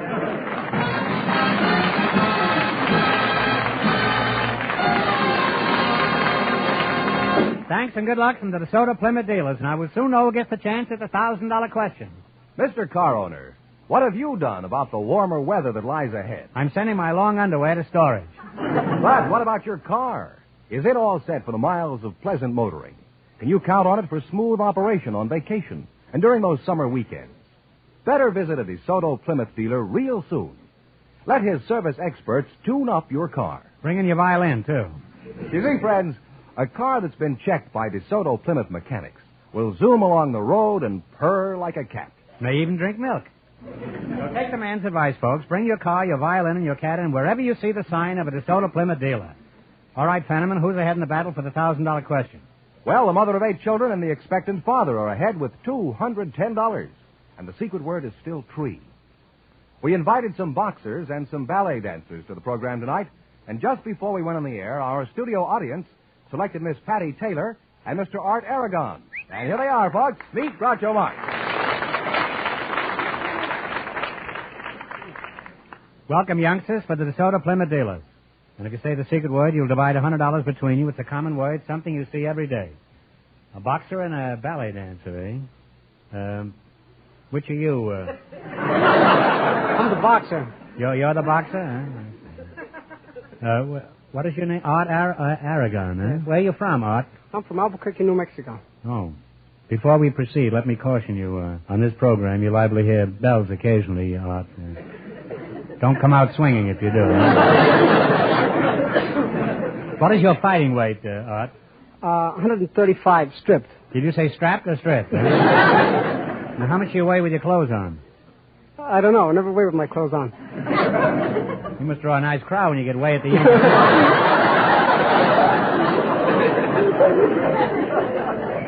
Are you married, or haven't you lost a fight yet? I'm married, but we don't fight at home. You don't, huh? In the morning, does your wife have to count to 9 before you get up? Huh? What about you, Twinkle Toes? Let's find out something about you. You're a ballet dancer, huh? Yes. Where are you from? What is your name? Fifi? Patty, huh? Patty Taylor. Are you married? No, I'm not married. You're not married, huh? For a ballet dancer, apparently you're not on your toes. Let's see you get up on your toes. In these shoes? Yeah. You need toasters for that. Oh, you have toes, huh? About 10. Did you say you were about 10? No, 18 now. Well, you just said 10. 10 toes. Oh, 10 toes, but you're 18. Yes. Could be worse, you know. You could be 10 and have 18 toes. I knew a girl like that once. She was really 2 girls, but I don't want to. Now, one punch. How do you train for a big fight? Well, let's see. I get up at 6:30 in the morning. I go run. I come back and I go to bed.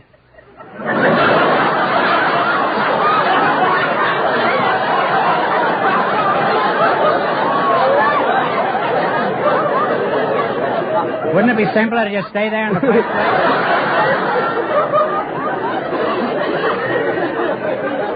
Once you're up, why don't you stay up? Well, that's not all of the training. I got a little bit more. There is? What else? Well, I get up at 10 o'clock and I eat my breakfast. Then I go back to bed.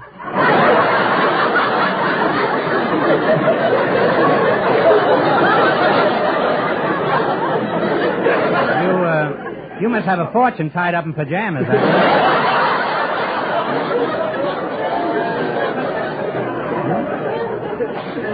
Then what do you do? Well, I go train in the gym for a couple of hours, then I go home and go to bed. That's true. Then I get up at about 5 o'clock and I eat my dinner, go out and take a walk, and I come home and go to bed. You don't see much of the outside world, do you? Why do you do all that work? Why is there so much sleeping and jumping up and down? How do you want to get in top shape? Top shape? Well, who wants to be shaped like a top? Now, what are the first things you have to learn about ballet, Patty? Well, the first thing would be the 5 basic dance positions. And what are the 5 basic dance positions?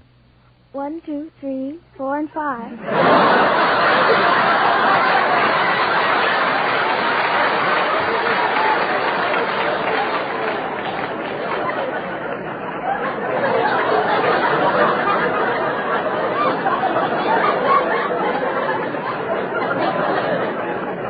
Well, you ask a ridiculous question, you get a ridiculous answer.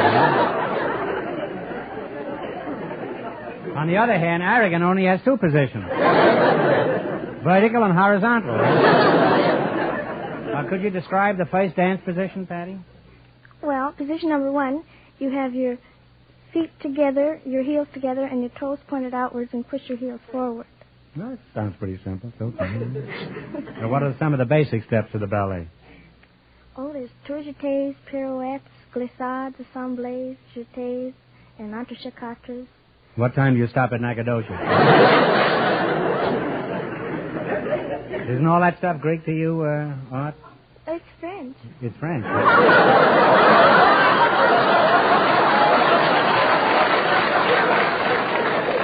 Well, all I can say is vive la France!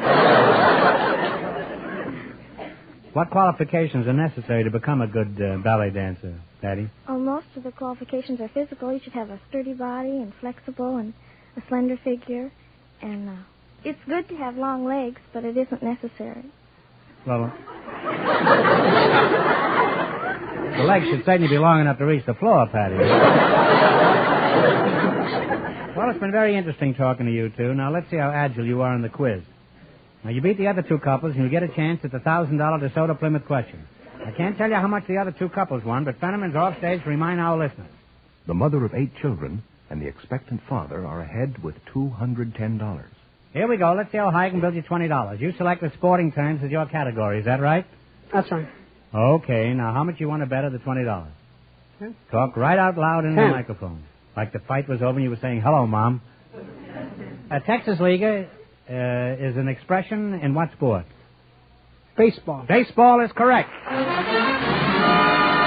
on the way, Groucho, with $30. Well, you hit that over the fence. Remember, you're going for $1,000 tonight. Now, how much of the 30 will you try? 25? 25, she said. 25. A lob shot is an expression of what sport? L-O-B. Oh, wait just a moment. A lob. It's tennis. That's right, tennis. That's right, and now we have $55. You got $55, and here's your third question. How much will you bet? 40. Riposte, I guess, R-I-P-O-S-T-E, is a maneuver in what sport? How do you spell it? R-I-P-O-S-T-E. You guess. Riposte. Football? No. No, that's a tough question. It's fencing. They now have $15. That's a shame. All right, here's your last chance to beat the other couples. How much of the 15 will you try? All of it. All of it. A stymie is an expression of what sport? That's easy, huh? I'm stymied. Oh, not marble. I'm stymied. You stymied the guy. Gee, that's simple. Stymied. Thought it was marbles. Well, I was thinking of golf, but I guess they have stymies and marbles. But I'd say you're right. They wind up with $30, and that means the expectant father and the mother of 8 children with $210 get the chance at the DeSoto Plymouth $1,000 question.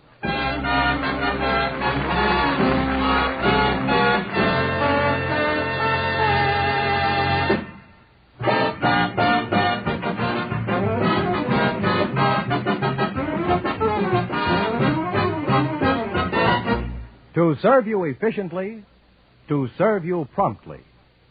Those are the aims of every DeSoto Plymouth dealer. No matter what make of car you drive, no matter what sort of attention it needs, a DeSoto Plymouth dealer is well equipped to give your car the very best in service. Skilled, factory-trained mechanics, the most modern tools and equipment made, service at a fair price, and prompt, courteous treatment every time. That's the kind of service you get when you drive in at the sign of a DeSoto Plymouth dealer. That's the kind of service that means extra miles for your car. From coast to coast, there are more than 3,000 of these DeSoto Plymouth dealers, each with an earnest desire to serve you.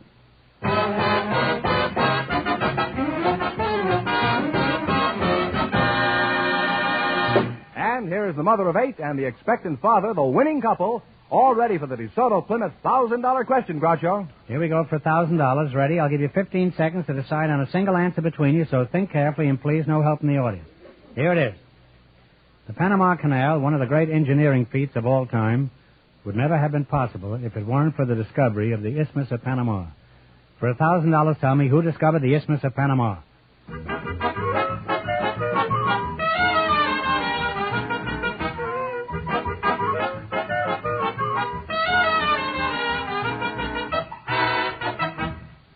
All right, what is the answer you two have decided upon? Balboa. No, I'm sorry, but it was Christopher Columbus on his last voyage to the New World. Well, that's the correct answer, so that means the big question next week will be worth $1,500. Well, you lost the big money, but you won $210 in the quiz. Congratulations, and thanks to both of you.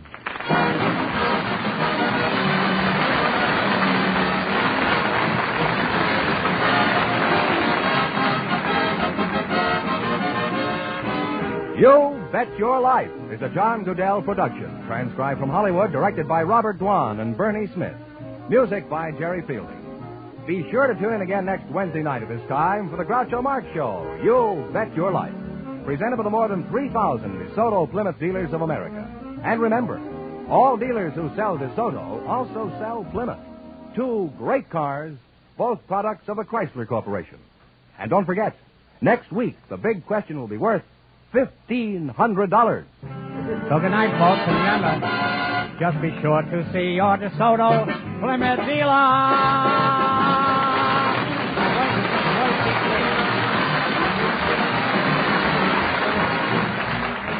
Folks, here's a tip from the National Safety Council. May is National Car Safety Month. So remember, check your car, check accidents.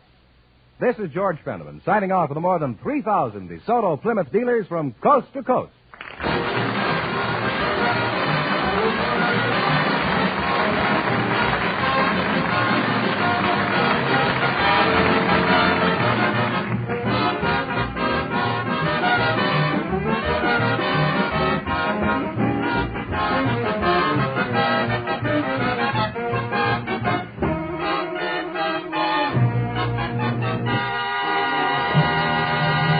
It's new. It's amazing. It's Prell, P-R-E-L-L, Procter & Gamble's new Radiant Cream Shampoo in the handy tube.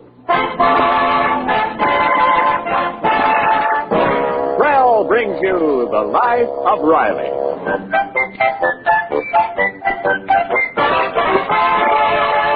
Prell, the shampoo that removes unsightly dandruff in as little as 3 minutes and leaves hair radiantly clean, radiantly lovely, presents The Life of Riley, with William Bendix as Riley.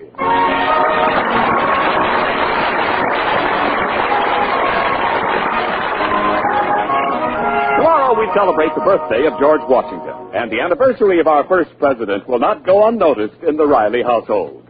As a matter of fact, the other day, 13-year-old Junior Riley was rehearsing a speech to be delivered at school in honor of the occasion. And this day marks the birth date of... Morning, Peg. Say, where's my purple socks? This date marks the birth date of one of our truly great Americans. Hey, who's that on the radio? It's not the radio. It's Junior rehearsing a speech. Speech? He is a man whose very name has become a symbol for perseverance, integrity, and truth.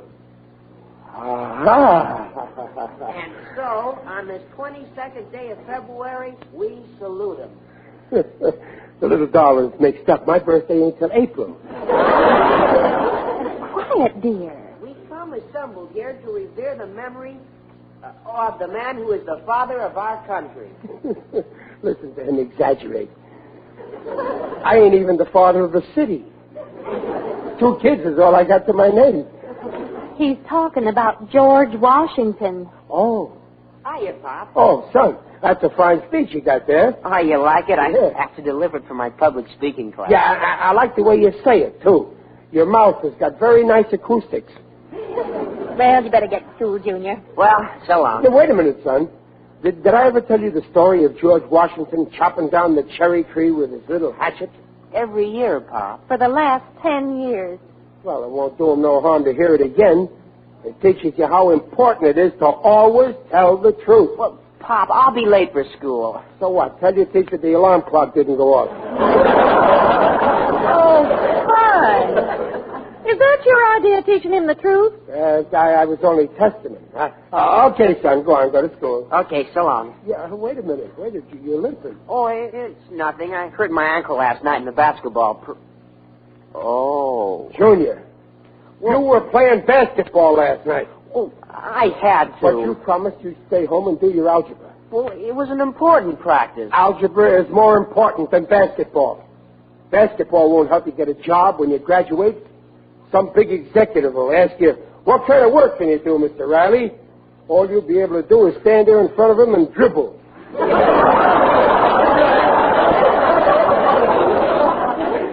I'm sorry. I'll do my algebra during lunch. Now, what hurts most is you lied to me. You told a lie. After all the times I told the story about the cherry tree. It won't happen again. For 10 years I've been pounding that hatchet into your head. It didn't even make a dent. Riley, he'll be late. Okay, go on. But remember, you're staying in every night this week, and you're going to do algebra. Oh, Pop. And you're not going to leave the house. Oh, okay. Goodbye. Goodbye. Yes. Oh, Riley, you're right to reprimand him, but don't you think you were a little too harsh? No, I want my kid to always tell the truth. That's one thing I set my dead head on. My head's dead set on. I better start with the plant. Huh? Well, be home early tonight, will you, dear? We're going to visit the Gilberts. I can't. I've got to work overtime, Peg. Oh. Yeah, I'm sorry, Dumplin'. I'd get out of it if I could, but this is a special job, and I promised the foreman. You know the job comes first. Oh, yes, it does. You really can't get out of it? No, it's impossible. Well, all right, I'll go myself. But if you do get through early, dear, you'll come over, won't you? I promise. Well, so long, Dumplin'. Oh, Riley. Yeah? You're getting paid today, so pay the light bill during your lunch hour. We got our final notice. They may turn the lights off. So what? Our furniture ain't much to look at. Okay, I'll pay it. Say, Peg. Yeah? Yeah, you really think I was a little too tough with Junior? Well, a little. Yeah, but a boy who tells lies. Oh, what boy doesn't? Well, I never did. I suppose you were a little angel when you were a boy. I certainly was. I was a decent, well-brung-up kid, and I never told a lie, and, well, only once. I lied about my age. I said I was 16, just so as I could get into the burlesque show. They'd never let me in if they'd known I was only 8.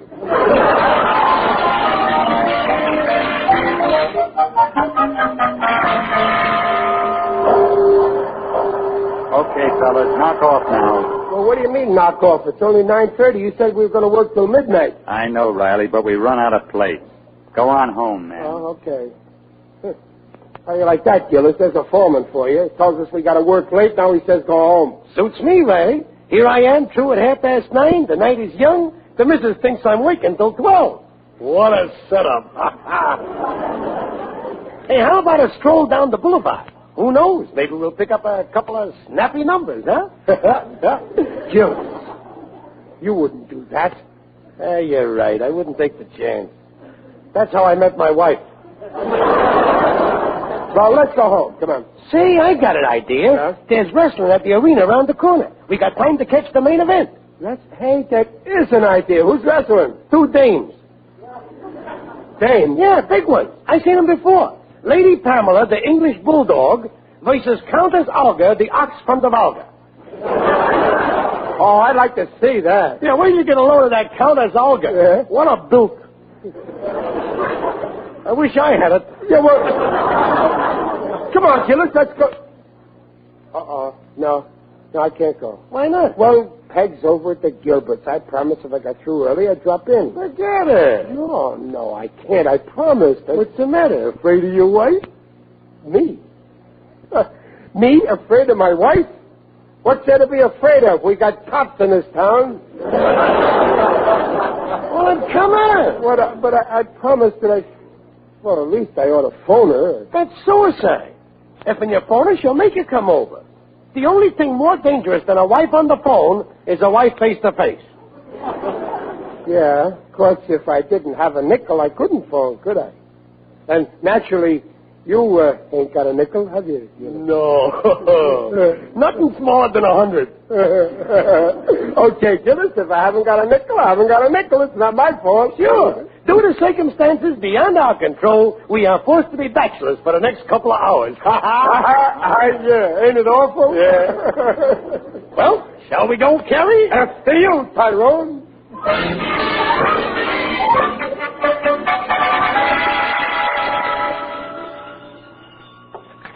Hello. Oh, hi, Walleye. Oh, nothing. I'm just staying home. Television? What? Fruity's Milk Bar? Well, I promised my father I'd stay in and study. Well, yeah, I finished studying, but oh, I guess it'll be okay. Yeah, I'll see you there.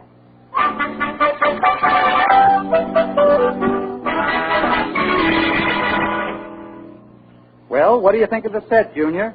Say, it's great, Bertie. This is the only milk bar in town with a television set. Yeah, and it sure helped business. All the kids are switching back to milk. You can see it so clear. And now here's a beautiful flying mare by Countess Olga, the ox from the Volga. See, I never saw lady wrestlers before. They're pretty good. Now Lady Pamela has picked Countess Olga up. She's spinning her. She's going to throw her out of the ring. Watch it, television fans. There she goes. Hey, what happened? The screen went black. It always happens at the best part. Well, you can still hear the announcer. The Countess landed right in the lap of the spectator in the second row. Oh, there's an argument going on. Hey, will you look at that, folks? How can we, stupid? And now Countess Olga is picking up that burly spectator bodily and throwing him into the ring. Now both ladies are slugging him. Here come the police to break it up. Oh, gee, we're missing all the fun, Bertie. Well, I'll have it fixed tomorrow. Oh, I wish I could have seen that big jerk being kicked around by those women. Well, good night, Bertie.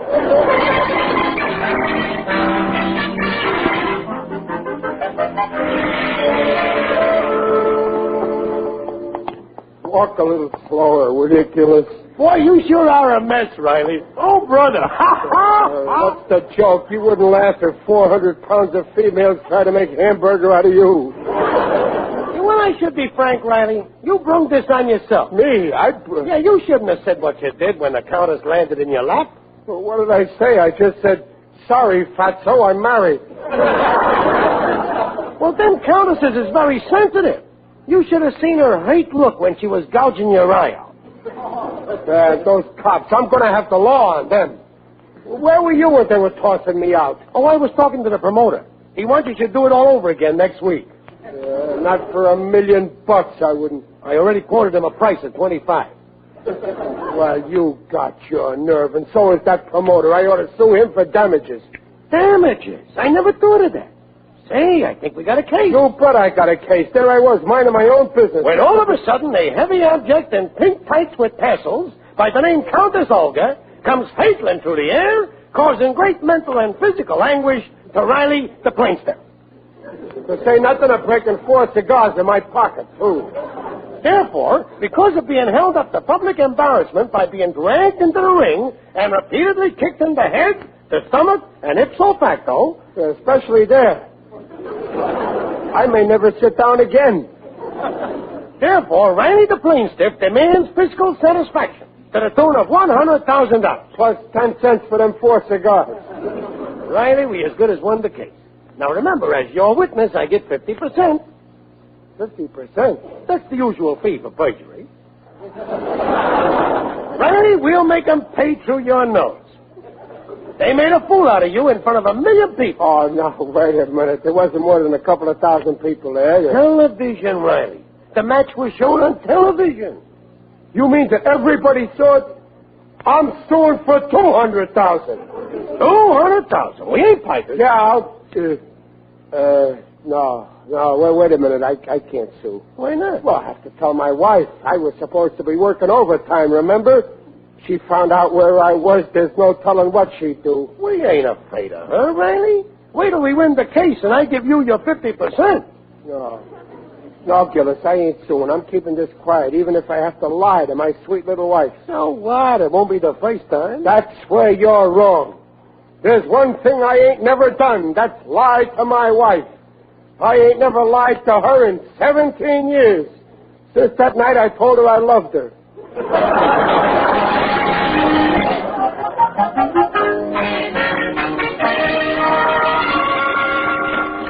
Oh, hello, Journey. You still up? Where's your mother? I don't know. I just got in. You what?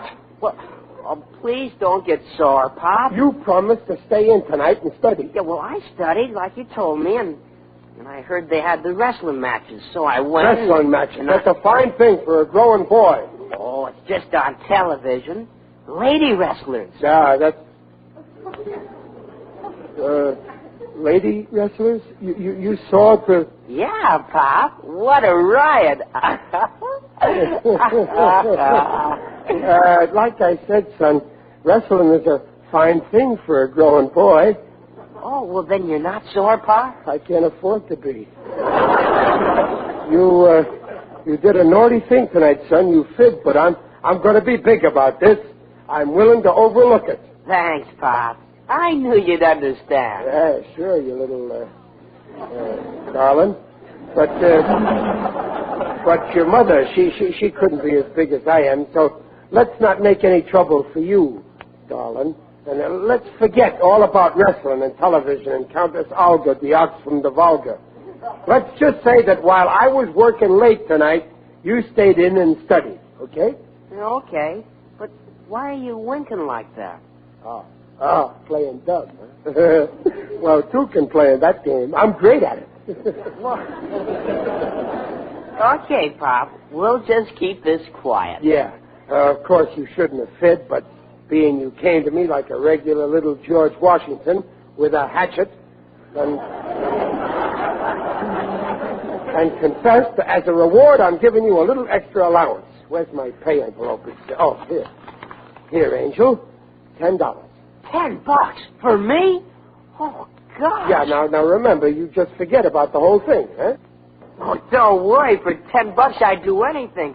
Well, I'd even wrestle that Countess Olga. It's worth more. I said forget the whole thing. Now go to bed. Okay. Good night, Pop. Yeah, good night. Fine kid he turned out to be. A child prodigy. The youngest blackmailer in the United States today.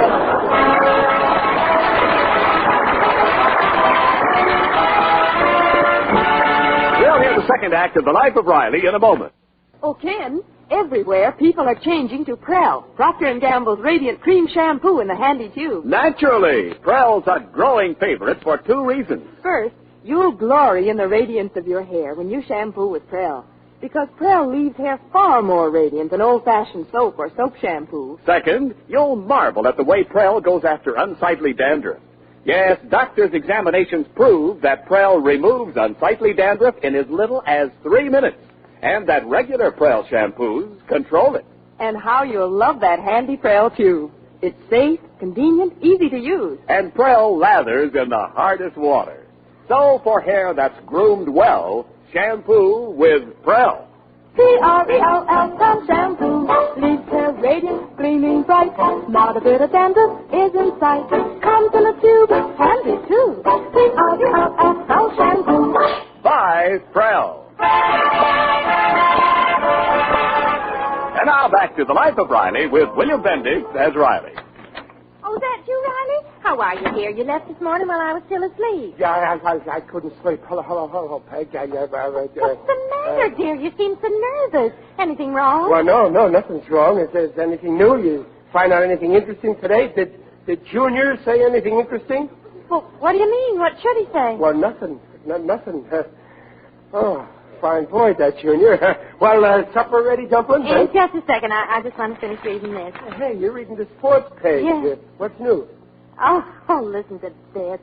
Things really began to pop last night at the arena when Lady Pamela and Countess Olga teamed up against a burly male spectator. Peg, let's eat, huh?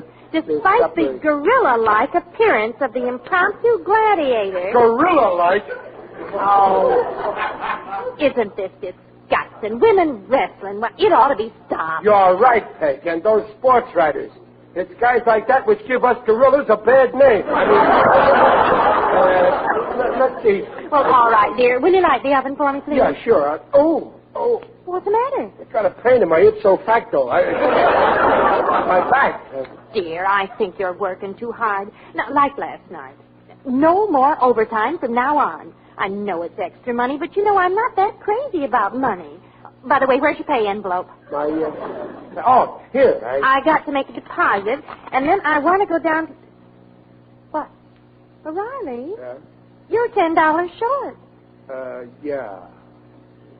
Yeah, you see, I had to, well, naturally I'm short.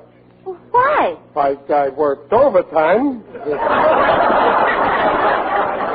You work overtime, so you get less money? Inflation. The dollar is only worth 40 cents. Now, stop kidding. What did you do with the $10? What did I do? Yes, you must have done something. Yeah, I must have. Well, try to remember. Suppose I said I lost it. All right, I won't say it. Come on now, just think. Did you buy something, or...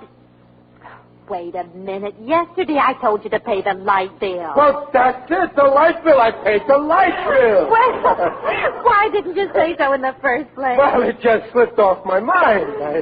You're sure you paid it now? Peg, would I say it if it wasn't so? I distinctly remember yesterday during my lunch hour I made a special trip to the electric company.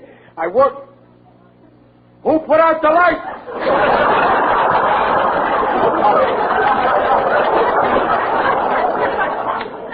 They're out all over the house. But they must have cut off our electricity. You didn't pay that bill. Well, I guess not. Riley. Now, wait, Peg. I didn't mean to lie. I just forgot. A fine thing. No lights. Well, there's a candle in the drawer there. Light it. Yeah, Dumplin'. It'll be nice and romantic with only candlelight. Won't it, sweetheart? Don't you sweetheart me. I only want to know what you did with that $10. Now, Riley, if you really lost it, just tell me you lost it. All right, I lost it. I don't believe you. Oh, Peg. Riley, this isn't like you. The only time you ever came home with money missing from your pay envelope was once, when you got into that...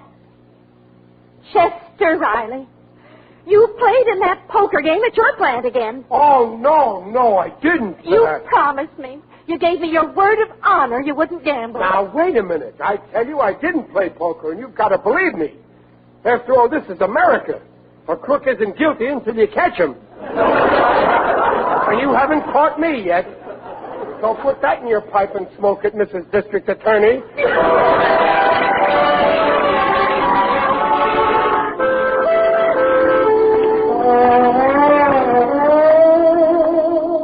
Oh, what's the use? I keep getting in deeper and deeper. I'll never be able to cover myself up now. In that case, perhaps I can do the job. Who's that? It is I, Digby Odell, the friendly undertaker. Greetings, Riley. You're looking fine. Very natural. What are you doing around here, Digger? I'm on my way home to listen to Truth or Consequences. Oh, yeah, they have that walking man contest. You got any idea who this walking man is? No, but I'm sure of one thing. He's not one of my customers. Care to toddle home with me, Riley? No, I ain't in the mood. I had a big fight with my wife. Ah, yes. Women can be difficult. When I was first married, I quarreled constantly with my wife, Brunhilde. You see, I hadn't decided on a profession yet. My wife insisted that I become a dentist. Imagine me filling cavities. And you didn't want to? Heavens, no. I should fill a cavity for only $3. Brunhilde, I said, rather than become a dentist, I'll dig ditches first. Well, here I am today. Well, my trouble started with the wrestling matches. Personally, my sport is pugilism. As a matter of fact, I've boxed some of the biggest people in town.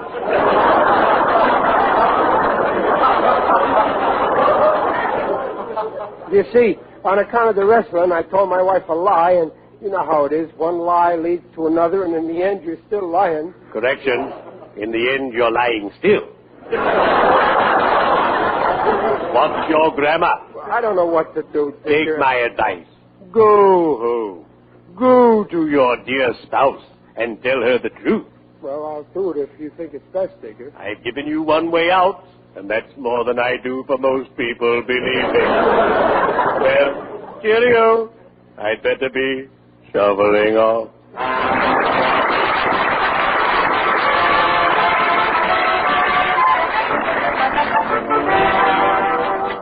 Peg? Oh, so you're back. Yeah, Peg, listen to me. I'm willing to confess. Only you got to let me off with a light sentence. So you admit you were playing poker. Oh, no, I wasn't playing poker. It cost me $10 on account of I went to see the wrestling matches. Really? You can do better than that. No, I'm doing my best now. Come on now, Riley. You couldn't have gone to the wrestling matches last night. You were working late. No, I wasn't. I can prove it. You ask Countess Olga. Oh, now you went out with the Countess. Well, she sat on my lap. Oh, she sat on your lap. Yeah. Oh, poor Countess. She must have been desperate. No, Peg, you don't understand. She's a wrestler, and we... Look, ask Junior. He'll tell you. Well, Junior, come in here.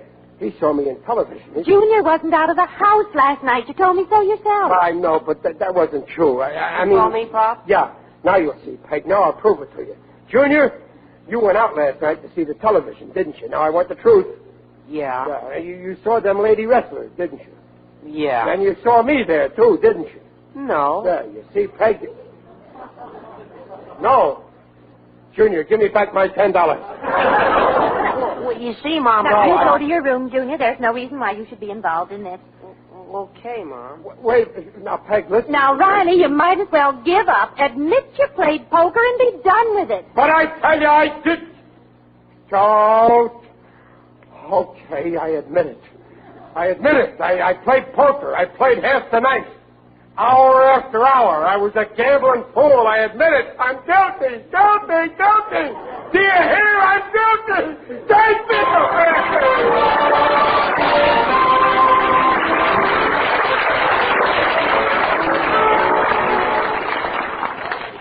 These seats all right, Dumplin'? Oh, fine, dear. I prefer the balcony. Yeah, I like this theater. They got good popcorn. Now, don't eat it when the movie starts. No. Oh, this is more like it, Dumplin'. You not being mad anymore, everything lovey-dovey like this. Well, I'm not hard to get along with. But as your wife, I have a right to expect that you play fair and always tell me the truth. Oh, correct, Dumplin', correct. And that's what you're going to get from now on, the whole truth. Highlights in the world of sports. Oh, the news is... Oh, dear, I dropped my gloves. Gloves? Oh, well, I'll find them. Yes, sir, Peg, when a husband is married, he should always... Well, I learned my lesson, and what's more, I'll never play poker again like last night. Shut up! Losing $10 the way I did, that was awful. I was $40 ahead, then I had a royal flush, and... Oh, here, I found one glove. Los Angeles wrestling fans got an unexpected treat the other night when lady wrestlers Count Olga and Lady Pamela dragged an innocent spectator into the ring and made it a three-way contest. And oops, there he goes. Jester, Riley! Now, here's your gloves. You see, I had this flush. Look at that screen. The screen? Oh, yeah, I'm looking. Look at that poor jerk. Those dames are sure giving him deserves to Chester Riley, you were at those wrestling matches. You lied to me. But, Hank, I told you that. You said I was... I tried to... If you... You're hanging an innocent liar.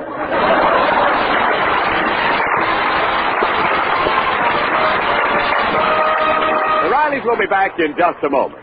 The choice of millions. That's Prell, Procter & Gamble's new Radiant Cream Shampoo in the handy tube. Mrs. Jack Fair of the Bronx, New York, says this about Prell. It's hard to believe that a tube of Prell could make such a difference. Well, now my hair glistens with radiance, and embarrassing dandruff is under control. Prell's the perfect shampoo for me. And it'll be Prell for you once you see how quickly Prell removes unglamorous dandruff. Leaves hair radiantly soft, smooth. Buy, try. P-R-E-L-L, Prell shampoo. Leaves hair radiant, gleaming bright. Not a bit of dandruff is in sight. Comes in a tube, handy too. P-R-E-L-L, Prell shampoo.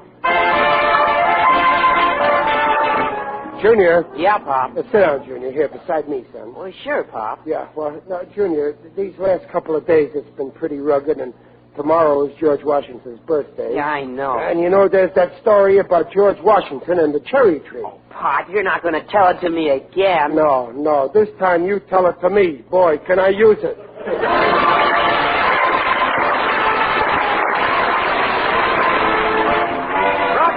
Invite you to join us again next week to hear The Life of Riley with William Bendix as Riley. The script is by Alan Lipscott and Reuben Schiff. Mrs. Riley is Paula Winslow. Digger Odell is John Brown. The Life of Riley is produced by Irving Brecker.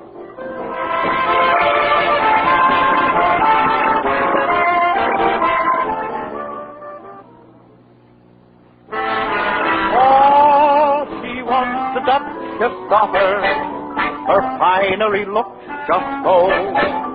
She washed them all as you want her, with wonderful ivory snow. Ah, wonderful ivory snow. The soap that's so kind to your hands, you just know it's kind to sheer nylons and dainty lingerie. And your hands will tell you why Ivory Snow keeps lovely washables lovely longer. Prove it. This week, wash dishes with Ivory Snow. When you see how it pampers your hands, you'll really know it's extra kind to fine fabrics. There's no other soap like it. Ivory Snow is the only soap, both ivory mild and in granulated form. Make suds instantly in lukewarm, even in cool water. Your hands will tell you why Ivory Snow keeps pretty lingerie and other nice things lovely longer. Oh, wonderful ivory snow. S-N-O-W.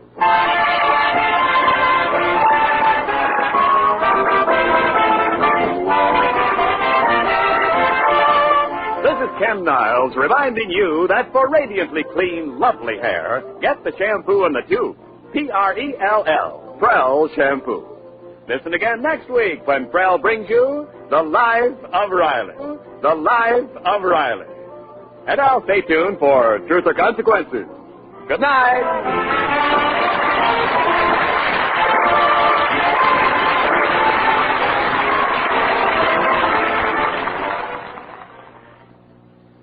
This is NBC, the national broadcasting company.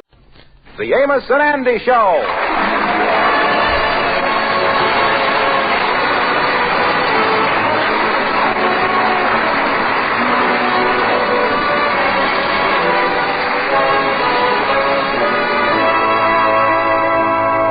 When the green-eyed monster known as jealousy rears its ugly head, you can always count on trouble. Well, the old kingfish, after all these years of married life, has suddenly become a jealous husband. At the moment, he is home reading his newspaper. His wife, Sapphire, with the normal intuition of a woman, knows something is wrong. George, what's the matter with you? Nothing. Now, George, there's no use saying there's nothing wrong with you. We've been in this house 3 hours, and you ain't spoke one word to me. You ain't even said nothing unpleasant. I'm reading. Well, you can't spend 3 hours on the front page of one newspaper. Now, come on out with it. What's the matter with you? Ain't nothing the matter with me. Then how come you got that look on your face? Can you think of a better place to put it? Leave me alone, will you? George, will you please tell me what's the matter with you? Now, look, Sapphire. If you was tired of me and wants another man, all you got to do is say so, and we can have our marriage null and avoided. What's that again? Don't look at me like that, like you don't know what I'm talking about, you woman. What is you talking I about? walked down Lenox Avenue, and what does I see? My own wife standing on the corner, talking to a fancy-dressed fella with a waxed mustache hanging on his upper lip. Well, he looked very funny with it on his lower lip. If you want him, you can have him, mustache and all. Is that what's the matter with you, George? Let me alone. I introduced you to him when you walked up. That's Floyd Wilson. I'd have known him for years. I used to go out with him before I married you. Well, why didn't you marry him? Because I married you. That's a poor excuse. Wait a minute, I didn't mean that. Now, look here, don't you confuse me. I see the way you looked at him, with them dreamy eyes and turning on all that charm. There's only one other man besides me that I'd let my wife look at that way. That's the butcher. Is you jealous of this Floyd Wilson? Is you really jealous, George? Who is jealous? I ain't jealous. But why is you talking to him on the corner? Well, I didn't have nothing to do, and I thought I'd walk down the street and look in a few windows. I was outside of the Globe department store, and he walked up, that's all. And you had to talk to him. Well, if you'd give me enough money to get inside the stores, I wouldn't be running into people on the outside. Yeah, that ain't got nothing to do with it. On top of everything else, I see the way you say goodbye to him, too. That expression on your face, like you expected him to get in touch with you again. And you was dying to see him, that you hopes he called. What expression? I just told you. That dying to see you, hope you get in touch with me, call me on the phone expression. That's what I'm talking about. George, please believe me. I don't care nothing about Floyd. I told you I ain't seen him in years. He's just been back in town a few months. George, I don't care about nobody but you. Yeah, well, you could have just talking to men on the street. Oh, George. So now after all these years, my husband gets jealous. Well, that makes me feel pretty happy. Yeah, I love you, honey. Now, you show that you ain't the type of man that loves me all of a sudden just because you think somebody else do. Oh, honey, how can you say that? You know I love you. I love you and nobody else but you. Yeah, well... I'll get it, honey, I'll get it. I wonder who that could be. Thank you very much. Thank you. Oh, George, you darling. Yeah, what was it? You is the sweetest thing, George. Here's a box of candy from the Harlem Candy Kitchen. George, you sure is sweet. What's that you say there? Well, George, after all, I think you is a thoughtful husband, and I know when you bought this for me, you must have had love in your heart. Why, you even put a card in. It says, "It was nice seeing you again. Best wishes for your happiness. Floyd Wilson." That's all, brother. That's all. George, wait a minute. Wait a minute, George. Oh, don't tell me nothing. Don't tell me nothing. Now I know. All right, Another George. man, huh? No, George, come back here. I didn't know I was going to get a box Yeah, but listen, don't tell me nothing. That's all. Goodbye.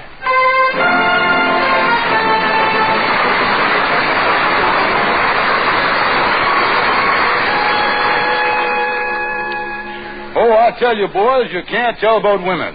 Oh, I wouldn't take it too serious, Kingfish. That could have happened to anybody. I don't think your wife cares nothing about this Floyd Wilson. Well, I think what's happening to Sapphire is what happens to all women her age. What you mean, Andy? Well, she thinks she's getting old, so she's starting to act young. That's it. Andy, you done hit it on the head. You said it. Sapphire's in her second childhood. Mentally, she's wearing Bobby socks. Kingfish, I think you exaggerating everything. All this Floyd Wilson done was to send her a box of candy as an old friend. Amos, I ain't told you the worst. The kind of candy it was. It was signiferant. Yeah, what kind was it? Candy kisses. That's signiferant, ain't it? Yeah, done sent her a whole box of them, huh? Well, he put in a few gumdrops to throw me off the track. I know what he Yeah, well, the way I figure the thing... Come in, Mr. Van Porter. Hello, fellas. Hello. Come in, Henry. Yeah, sit down.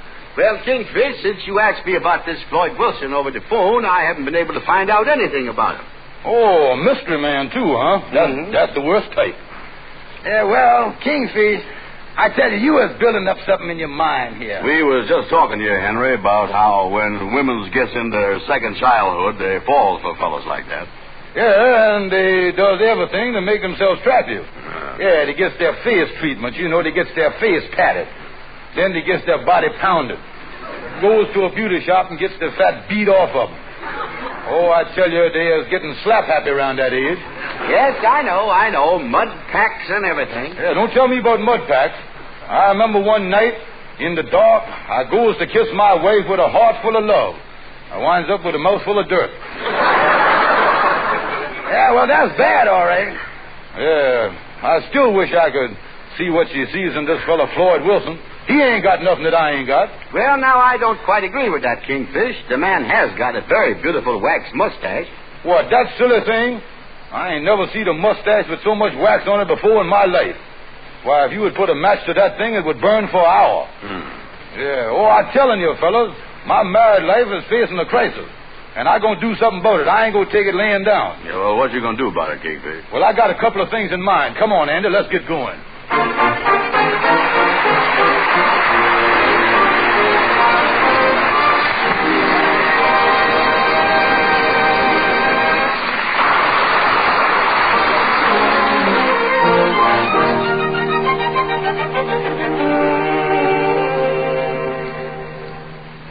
Well, I tell you, Brother Andy, as long as you go into the office here, I think I'll drop into Shorty's barbershop next door here for a second. I got something I want to ask you. Yeah, well, okay, Kingfish. I'll go on next door to the office and wait there for you. All right, Andy. Oh, I'm going to tell you something before you go, too, Andy. I'm really upset about my wife going over to Floyd Wilson. You know it? Well, I tell you what, it just got me down. How can she go for a fellow with a mustache like that when it's beyond me? Yeah, don't ask me. Yeah, and what I can't understand the most is how a self-respecting man could wear a silly wax mustache like that. Yeah, well, you go on into Shorty's there, and I'll see you later. So long. Okay. Oh, come in, Kingfish. Yeah. How is it, Shorty? Say, Shorty, I want to ask you a question. Yeah, what is it? Say, Shorty, how long would it take me to grow a wax mustache? Wax mustache? Yeah. What you want to grow a wax mustache for, Kingfish? Yeah, well, I'll tell you, Shorty, I don't want to mention no names, but there's a certain fellow around town that I think my wife is sweet on because of his wax mustache, you see. Now, I wants to out-mustache the man. So tell me this, is you got any of that special mustache wax? Oh, yeah. I got a special jar here that I got from the drugstore. I bought it from the barber supply company. It was sent to me from the wholesale. A salesman left it here to try. It belongs to Floyd Wilson.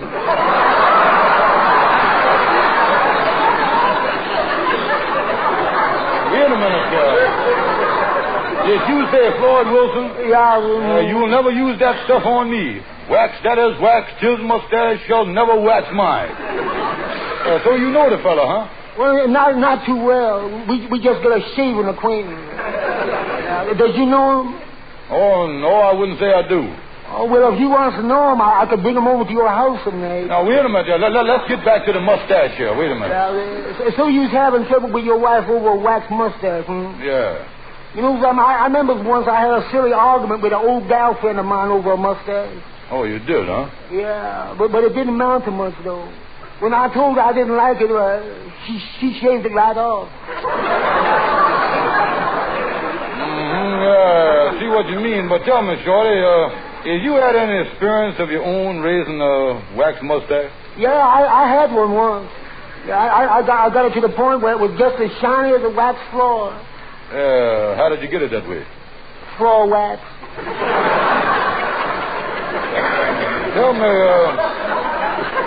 you say you can use that stuff on it too, huh? Oh, yeah, but I finally had to give it up, though.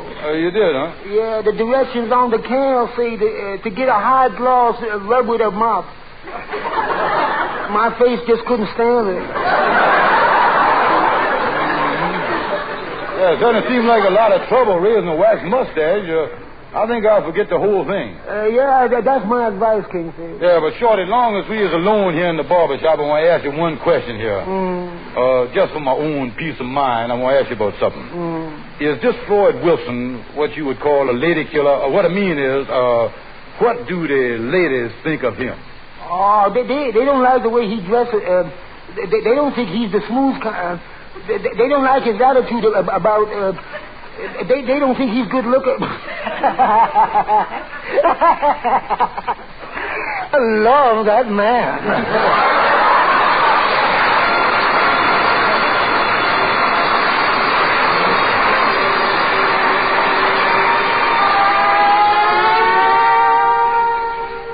Well, Lightning, I guess you just can't tell about women. Look at the Kingfisher's wife. Yes, I heard about that. Listen, Lightning, you as a married man, your wife ever give you reason to be jealous of her?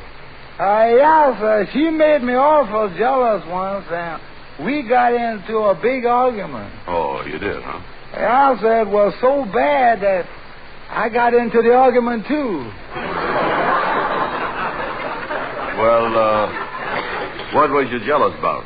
Well, we had a little puppy dog, and she was paying more attention to the dog than she was to me. Oh, more attention to the dog than you. I can't figure that. Me neither. I know I was better looking. Well, Lightning, you had a good reason to be sore. Yeah, but that's the way I felt, too, Mr. Andy. So I left the house, and I stayed away for 10 whole days just so that she would miss me. Yeah, well, did she miss you? I don't think so, 'cause I come home late the 10th night, and I crawled into my twin bed trying to fall asleep, and I done accidentally woke her up. Yeah, well, what'd she say that makes you think she didn't miss you? She said, "Stop moving around. The last 9 nights you slept nice and quiet."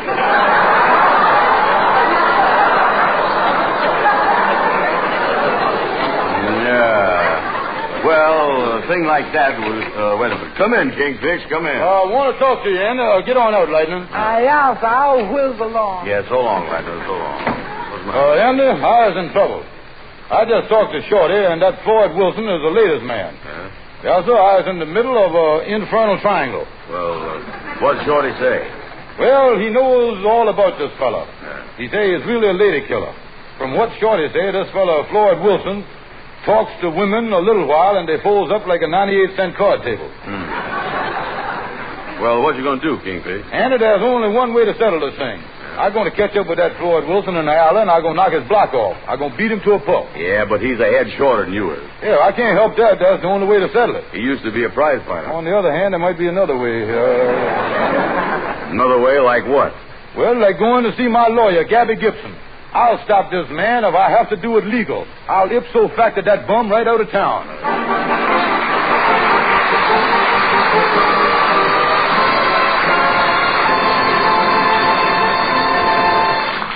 Oh, boys, glad to see you, glad to see you. Come on in. Yeah, hi, Gabby. Oh, hello, Gabby. Why, Kingfish, why are you looking so sad? What's the matter with you? What's the matter?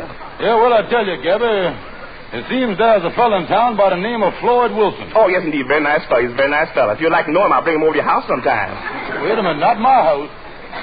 That's the trouble. His wife and this fellow, Floyd Wilson. Oh, does your wife know him? Does your wife know him? I know him. I'll say she do.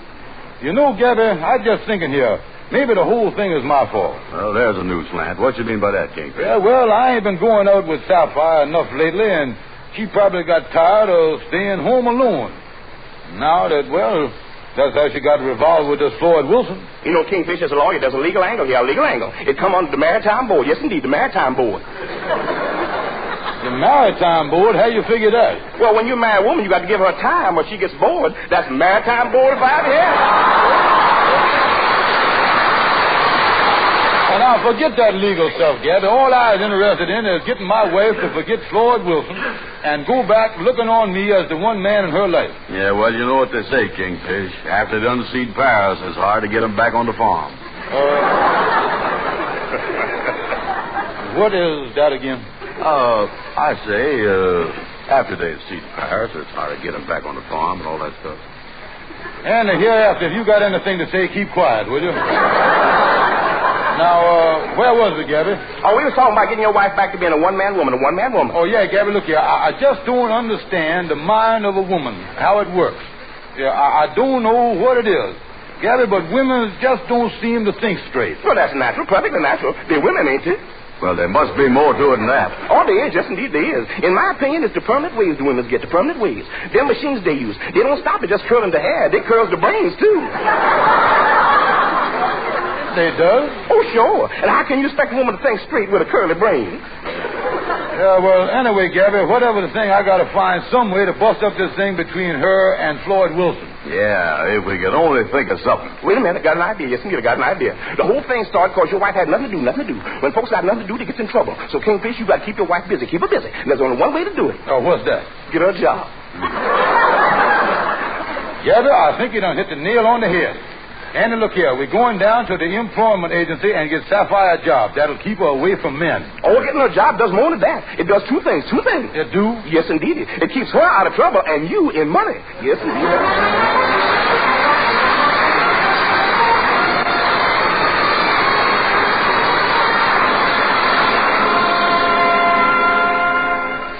Well, there's the employment agency right there, Andy. Yeah, I think Gabby's got a great idea there. Get your wife a job. Oh, yeah. If I can keep her busy, that's the thing. Oh, that'll solve everything. Oh, sure. That'll keep her away from men, and that's the main thing. Sure is. You see, when women get to the age of my wife, it gets kittenish, Andy. Yeah. Yeah, they want to feel they're still young, you know. Yeah, and they start lying about their age, too, you know. Oh, you ain't fooling there. Yeah, there's one friend of my wife's. I done knowed her for years. And ever since I knowed her, she's been telling me that she's 39. Every year, huh? Yeah, that's right. And I figured out that in 2 more years, her daughter's going to be older than she is. That's what it was. Yeah. Well, here he is, Kingfish. Yeah. Uh-oh. They ain't doing much business around here, is there? Well, everybody's got jobs. Oh, wait a minute.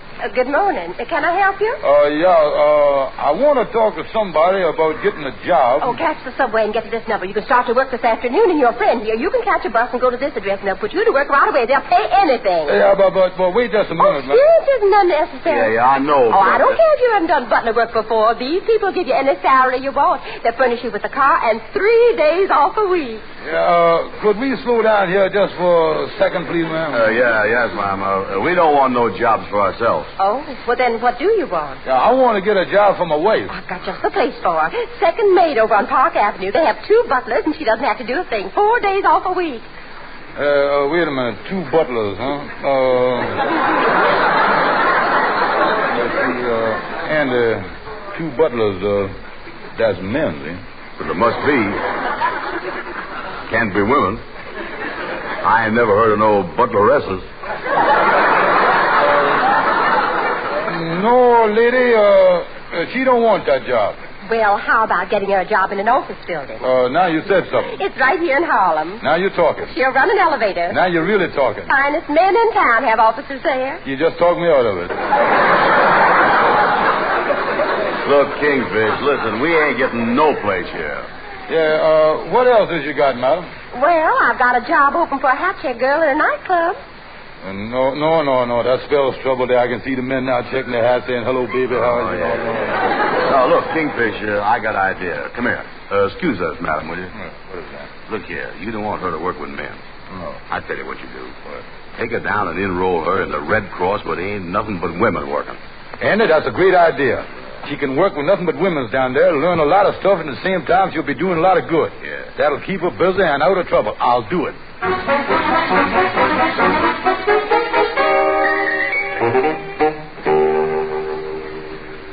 Well, boys, I certainly had over the night for a nice little time here. I enjoyed it myself, and I'm glad you dropped over to the house. I think we've had a friendly card game. Yeah.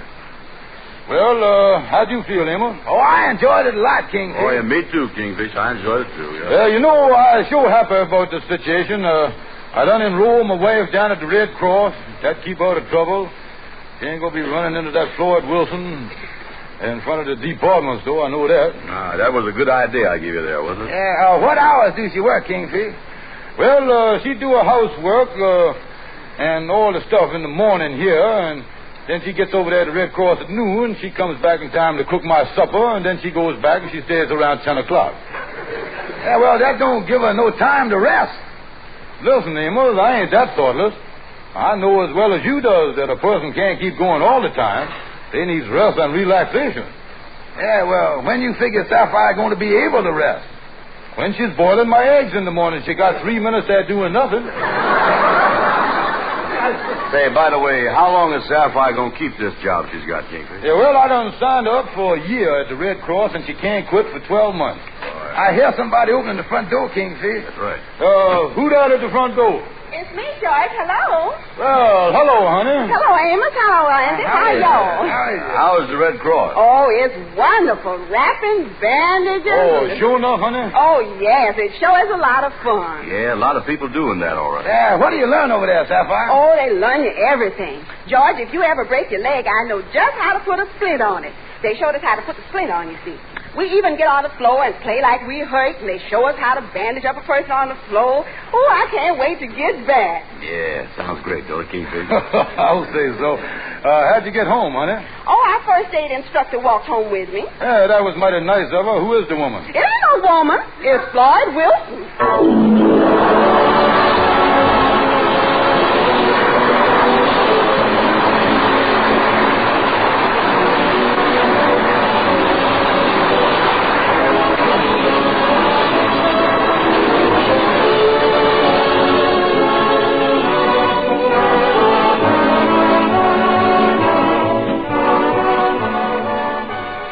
And I told you that I'd find out about this guy, Floyd Wilson, and he's nothing but a coward. What make you say he's a coward, Kingfish? Well, I met him in the street, and I waded right into him. Sure enough? Oh, yeah. The first thing I done, I brought my chin right down hard on his fist. And then I took my nose, and I popped him right in the knuckles with it. And there I was, laying on the ground. Well, how can you call him a coward? He was afraid to come down there after me.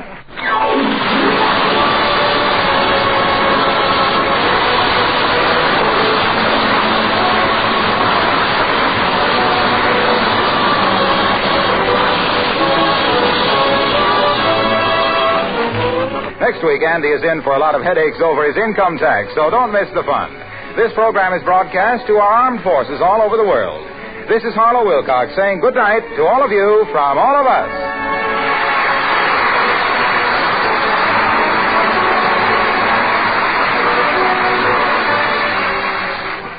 This is the National Broadcasting Company.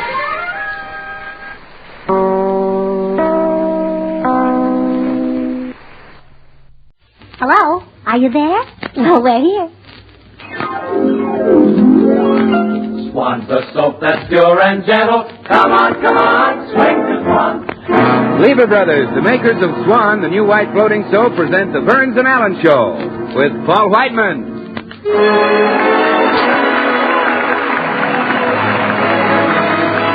Our singer, Jimmy Cash. Yours truly, Bill Goodwin. The Six Hits and a Miss. And George Burns and Gracie Allen.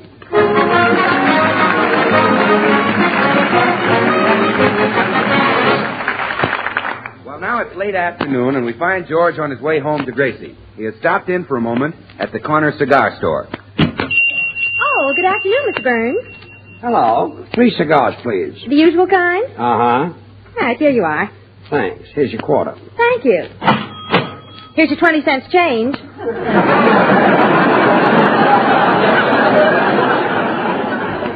Thanks. You know, you're smart to buy these cigars, Mr. Burns. Tobacco's habit forming. Well, I happen to like these cigars. Oh, excuse me, Mr. Burns. Yes, sir? I'd like a pack of... Well, I'll be darned. George Burns. Huh? Why, it's Lester Hamill. Gee, George, I haven't seen you in years. How are you? Fine, Lester. What are you doing out here in California? Well, I've been here a couple of months. I'm working over at MGM. MGM? You don't say. Well, what are you, an actor, director, writer? I'm a plumber. A plumber at MGM? Yeah. I guess it don't seem possible to a movie fan, but even Irene Dunn has to wash her hands once in a while. Well, so you're a plumber, huh? Yeah, but don't tell anybody. You see, if it gets out around the lot, all those movie stars will try to borrow money from me. I see. Gee, Lester, it's been years since we've worked together in New York. Yeah, it sure has. Hey, I heard that you and Gracie Allen got married. Uh-huh. Just think, if she'd said no, you and I might be working together over at MGM. Yeah, who knows? Say, Les, how would you like to have dinner with Gracie and me over at the house tonight? Well, I'd love to, but... come on, we'll talk over old times. Well, I'll come on one condition, that you don't tell Gracie what I do at MGM. Well, Gracie wouldn't mind. Oh, it isn't exactly that. You see, I mean, with things the way they are now, every time I'm invited to somebody's house, I wind up fixing the sink. Oh. Well, don't worry. Our sink is okay. And if it'll make you feel better, I won't mention that you're a plumber even to Gracie. You promise, George? I promise. Okay. See you in about an hour. Okay. Wait, Les. How would you like a cigar? Oh, don't mind if I do. Well, here, try one of mine. Mr. Burns. Yes? You two are friends, aren't you? Yes. Well, why not keep it that way?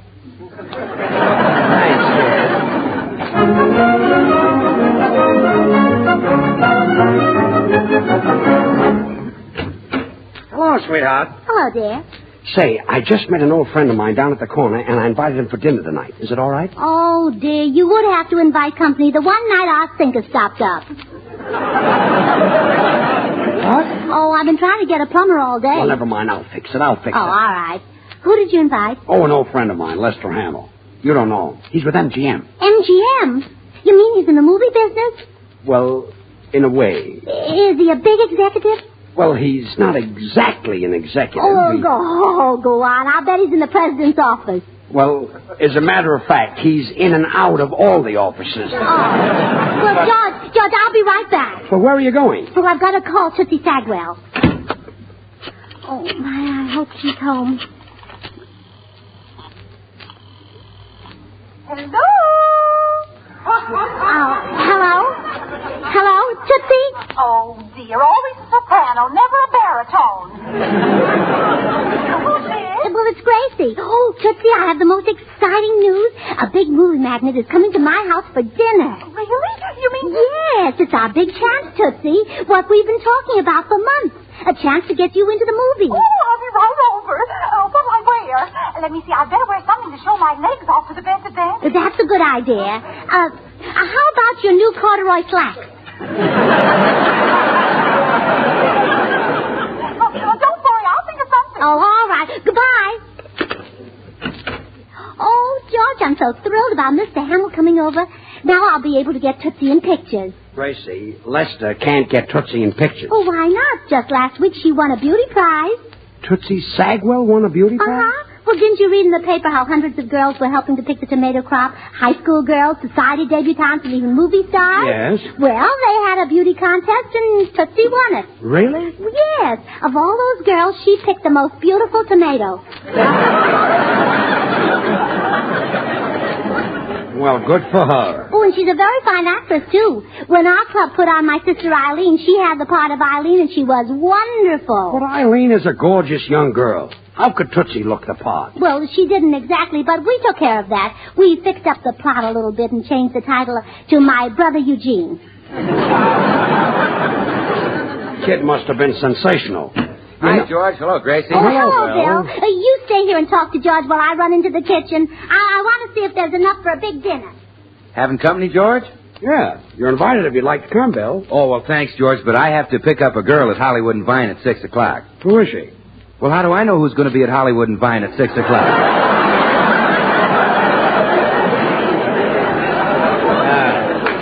I thought maybe you'd like to stay. A friend of mine who works at MGM is coming over. MGM?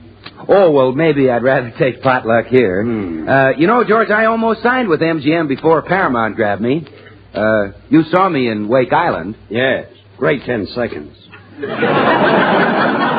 Well, you know, it was a funny thing about that MGM deal. We just couldn't see eye to eye on a couple of very small things. Like your salary? No. For example, they considered me for that last Gable picture, George, and here's what they wanted to flash on the screen. Somewhere I'll find you, introducing handsome, talented Bill Goodwin with Clark Gable and Lana Turner. Oh. But, you didn't want that. Oh, no, George. Instead, I just wanted them to say, introducing Bill Goodwin, through the courtesy of Swan, the new white floating soap that's pure as fine cast steel, and that gives lots of suds.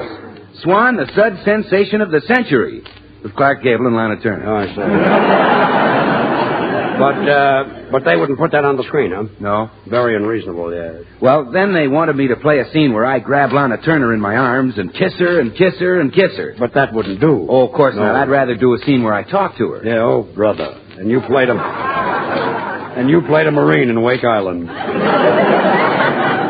Well, George, I wanted to say, Lana, darling, have you washed your dishes lately with Swan? Win the award, yes. Swan, you know, is great for doing the dishes, or for that matter, any soap and water job, because Swan not only gives you long-lasting, hard-working suds, But you can be sure that Swan is going to be kind to your hands.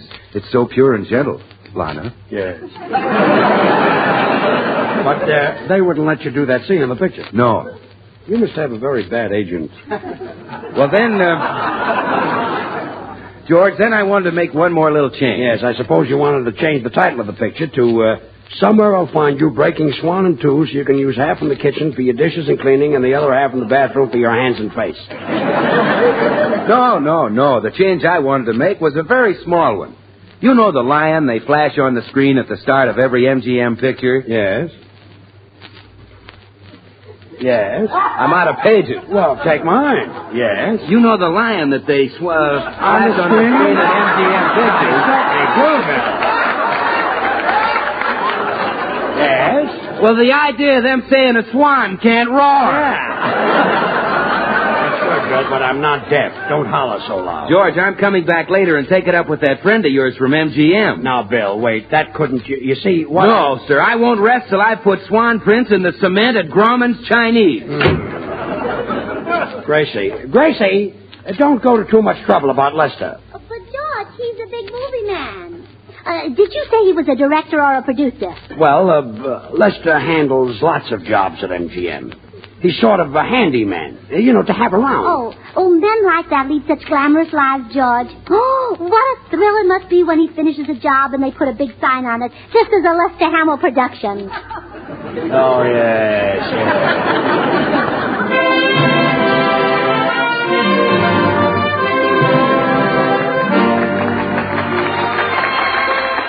This is Paul Whiteman speaking. Jimmy Cash sings one of the top tunes, Dearly Beloved. Okay, Jimmy boy. So I say, Millie, dearly beloved, tell me that it's true. Tell me you agree.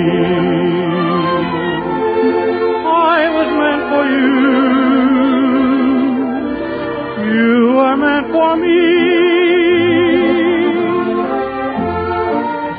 dearly beloved, how clearly I see.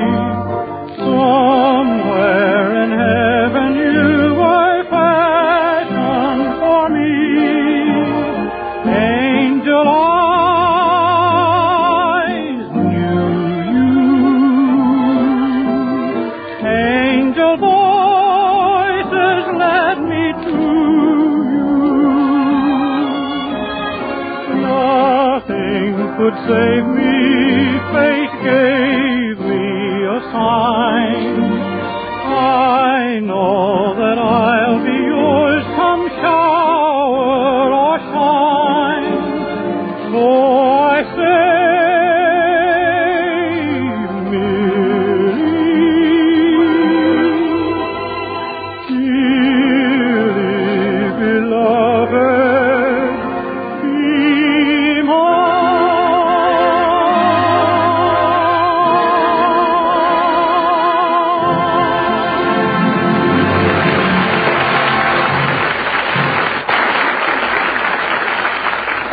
when Mr. Hamill gets here, we'll make him feel at home by using movie talk. At dinner, when we serve the roast, I'll say, cut. And when it's time to pass the peas, I'll holler, roll 'em. Gracie, I don't think Lester would kind of like that. Oh, it's my darling little ducky. It's your bedtime, Herman. Say goodnight to Mama. Ah, good night, Herman. Now, what do you say to your daddy? Go on, go to bed. Go to bed. Go to bed. Come in. Gracie, darling. Tootsie Bagwell. This is awful. Gracie, do I look all right? Well, no, Tootsie, your makeup is wrong. You shouldn't have rosebud lips. I shouldn't know.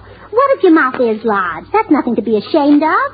When you put on lipstick, just follow the natural lines of your mouth. Well, all right, I'll do it. But after you get it on, don't smile. Lipstick looks so messy on the tips of your ears. I'll be careful, Gracie. Gee, there was some way to make my nose look shorter. Oh, let me see. Oh, such a long nose. Oh, I've got it. Now, later on, we'll serve tea, and I'll give you an empty cup. And then when Mr. Hamill looks at you, you can stick your nose in it. Oh, Gracie, you're wonderful. You think of everything. Well, now run along upstairs and get fixed. And I'll let you know when it's time to make your entrance. Now, I'll make you proud of me, Gracie. Ah, what a dame. Why do you waste so much time with her, Gracie? Believe me, she'll never be another Veronica Lake. Too tall, huh? Yeah, too tall. Come in. Well, here I am, George. Oh, hello, Lester. Here, let me take your hat. Gracie, this is my old friend, Lester Hamill. Oh, Mr. Hamill, I'm so pleased to meet you. George told me about your job at MGM. George, you promised that you wouldn't. Well, Lester, I only told her. Well, what if she does know? It's just between friends. But, Lester, I didn't... Oh, Mr. Hamill, your work sounds so exciting. Tell me, do you work close to all the big stars at MGM? Oh, sure. Only yesterday I was in Jeanette McDonald's dressing room. She had trouble with her pipes. Mr. Hamill, that's too bad. I love her voice. And so do I. What did you do? Oh, I just stuck a monkey wrench down as far as I could, gave it a couple of turns. Oh, my goodness. Well, tell me, Mr. Hamill, what happened? Nothing. She just smiled and thanked me. Oh, my. She must have an iron constitution. Huh? Gracie, I'm pretty sure Lester doesn't want to talk shop. Oh, all right. We'll talk about us. You knew George even before I did, Mr. Hamill. What was he like in those days? Well, he was quite a dresser, and nobody on Avenue A looked any better in peg-top pants. Hey, remember what they called you, George? Yeah. Bo Burns. Yeah, remember that pair of tan kid shoes you had with 6 pearl buttons up the sides? Oh, that reminds me, dear. I found that bottom pearl button and sewed it back on. Well, thanks. Oh, I'll bet you're surprised to see how domestic George is, aren't you, Mr. Hamill? I guess having a wife and a little son made him... A son? Why, George Burns, you old son of a gun, you never told me. I didn't know you had a little boy. Well, Lester, he isn't really... Gee, I'd like to see the little fella. Oh, well, he's taking a nap. He got sleepy after dinner. I guess he ate too many fish heads. He eats fish heads? Oh, yes, he loves them. They're so full of vitamins. Now, if you're very quiet, I'll open the kitchen door. He's sleeping under the stove. Mr. Hamill, would you like to see him? I'll say I would. All right.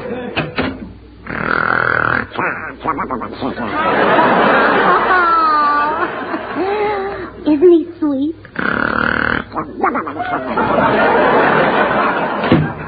Isn't he cute, Mr. Hamill? Yeah. You know, funny thing, the light was kind of dim in there, and for a minute I thought he was a duck. Yes, it's bad light. Oh, but after a second look, I knew he was George Burns' son, all right.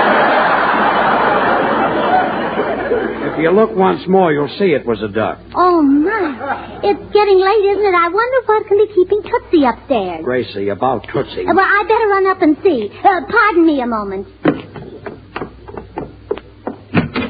Well, Tootsie, aren't you ready yet? Gracie, how do I look? Glamorous? Oh, Tootsie, you're gorgeous. Honestly, you look enough like Ann Sheridan to be her mother.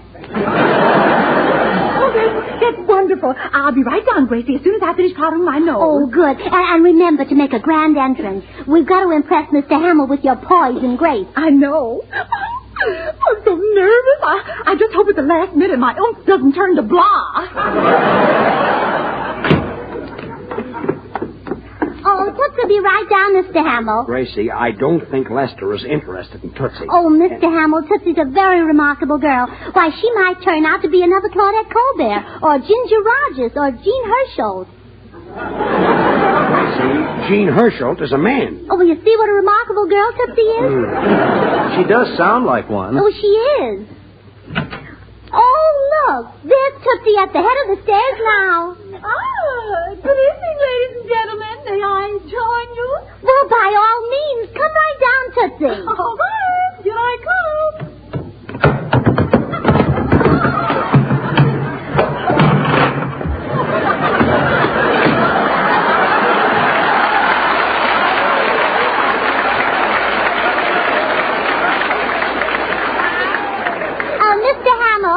Mr. Hamill, I'd like you to meet Miss Sagwell. Bagwell. How do you do?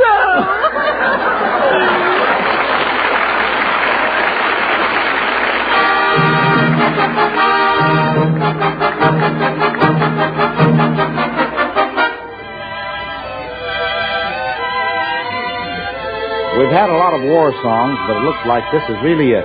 Pass the Ammunition with 6 hits and a miss. Down went the gunner, a bullet was his fate. Down went the gunner, and then the gunner's mate. Up jumped the sky pilot, gave the boys a look, and manned the gun himself as he laid aside the book, shouting, "Praise the Lord, and pass the ammunition. Praise the Lord, and pass the ammunition. Praise the Lord, and pass the ammunition, and we'll all stay free." Hallelujah. Praise the Lord. And swing into position. Can't afford to sit around a wishing. Praise the Lord. We're all between perdition and the deep blue sea. Yes, the sky pilot said it. You gotta give him credit. For a son of a gunner was he. Shout it. Praise the Lord. We're on a mighty mission. All aboard, we're not going fishing. Praise the Lord and pass the ammunition, and we'll all stay free. Come on and pass the ammunition, and we'll all be on board. Praise the Lord.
In the living room and continue our discussion. Well, Gracie, I'm glad I came back. That was certainly a nice dinner. Oh, well, thanks, Bill. Now, Mr. Hamill, don't you think Tootsie Sagwell would be wonderful in pictures?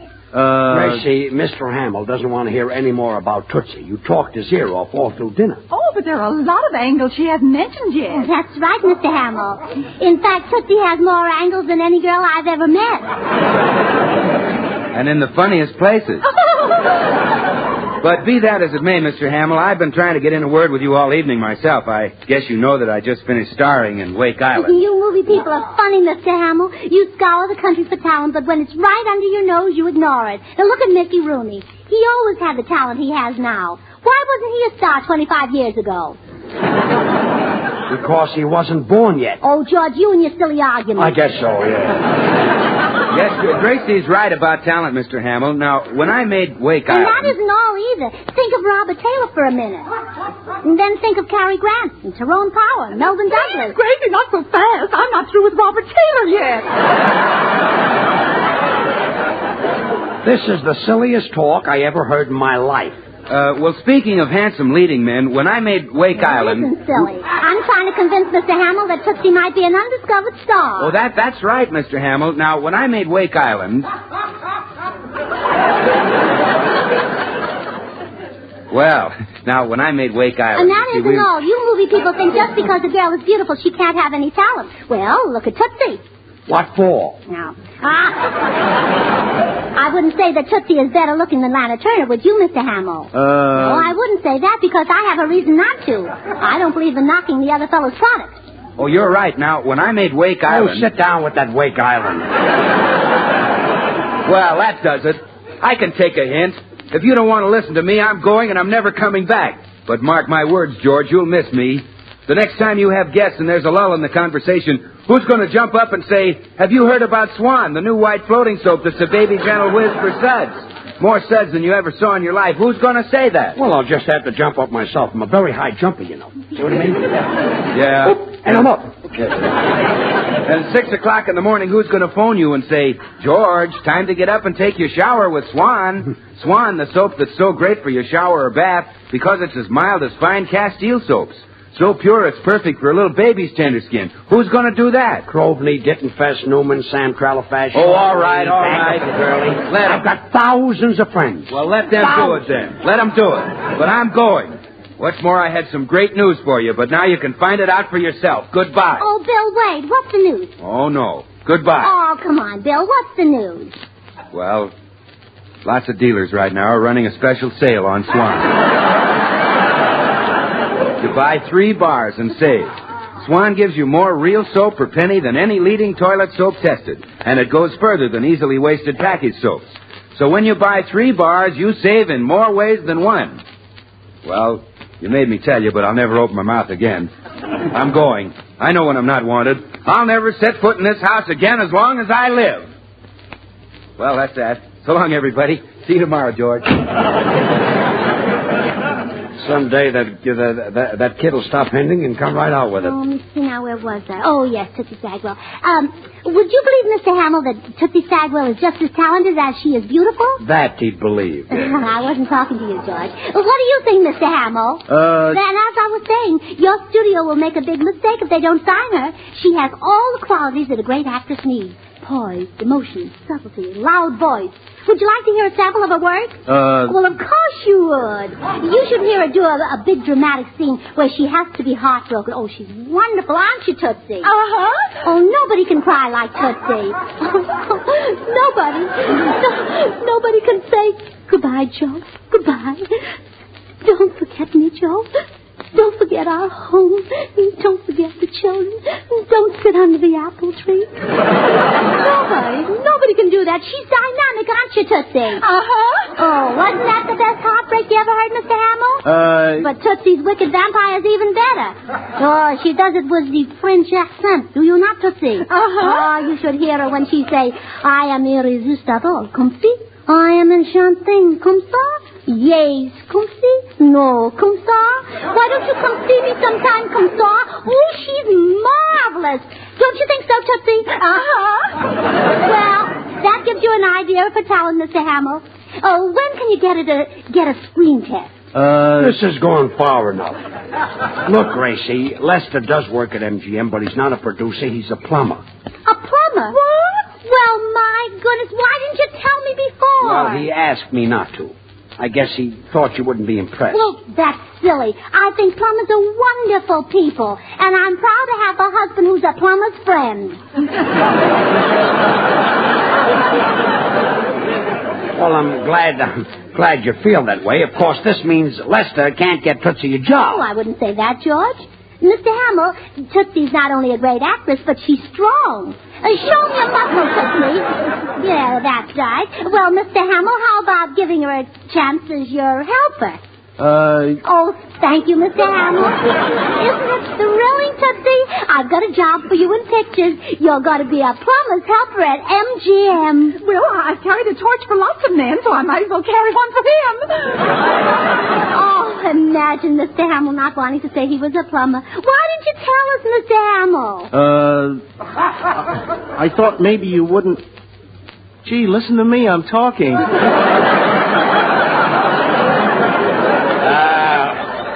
Go on. Go right ahead, Lester. Why, Mr. Hamill, I'd rather have you in our house tonight than the president of MGM. You would? Yes, of course I would. Could Louis B. Mayer fix a sink? Come along in the kitchen, Mr. Hamill.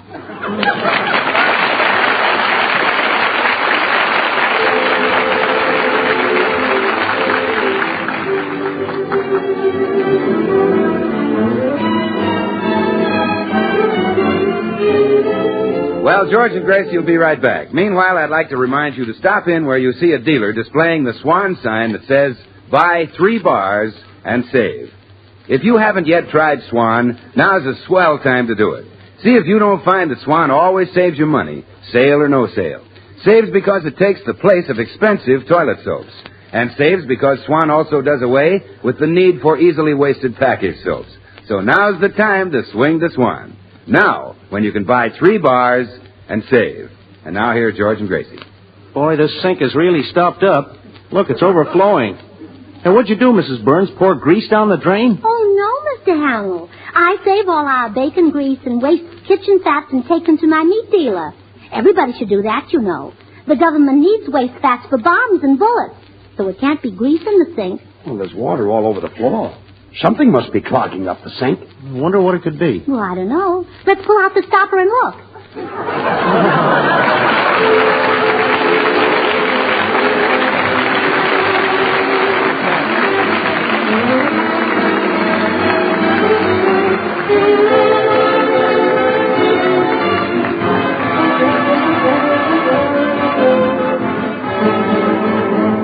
The makers of Swan, the new white floating soap, join George and Gracie in inviting you to tune in again next week, same time. These programs are shortwave to our armed forces everywhere. Remember, Swan now brings you 2 of radio's top shows. George Burns and Gracie Allen every Tuesday night, and Tommy Riggs and Betty Lou every Friday night over another network. And now till next week, this is Bill Goodwin saying, well, I, Swan, how about you? Good night.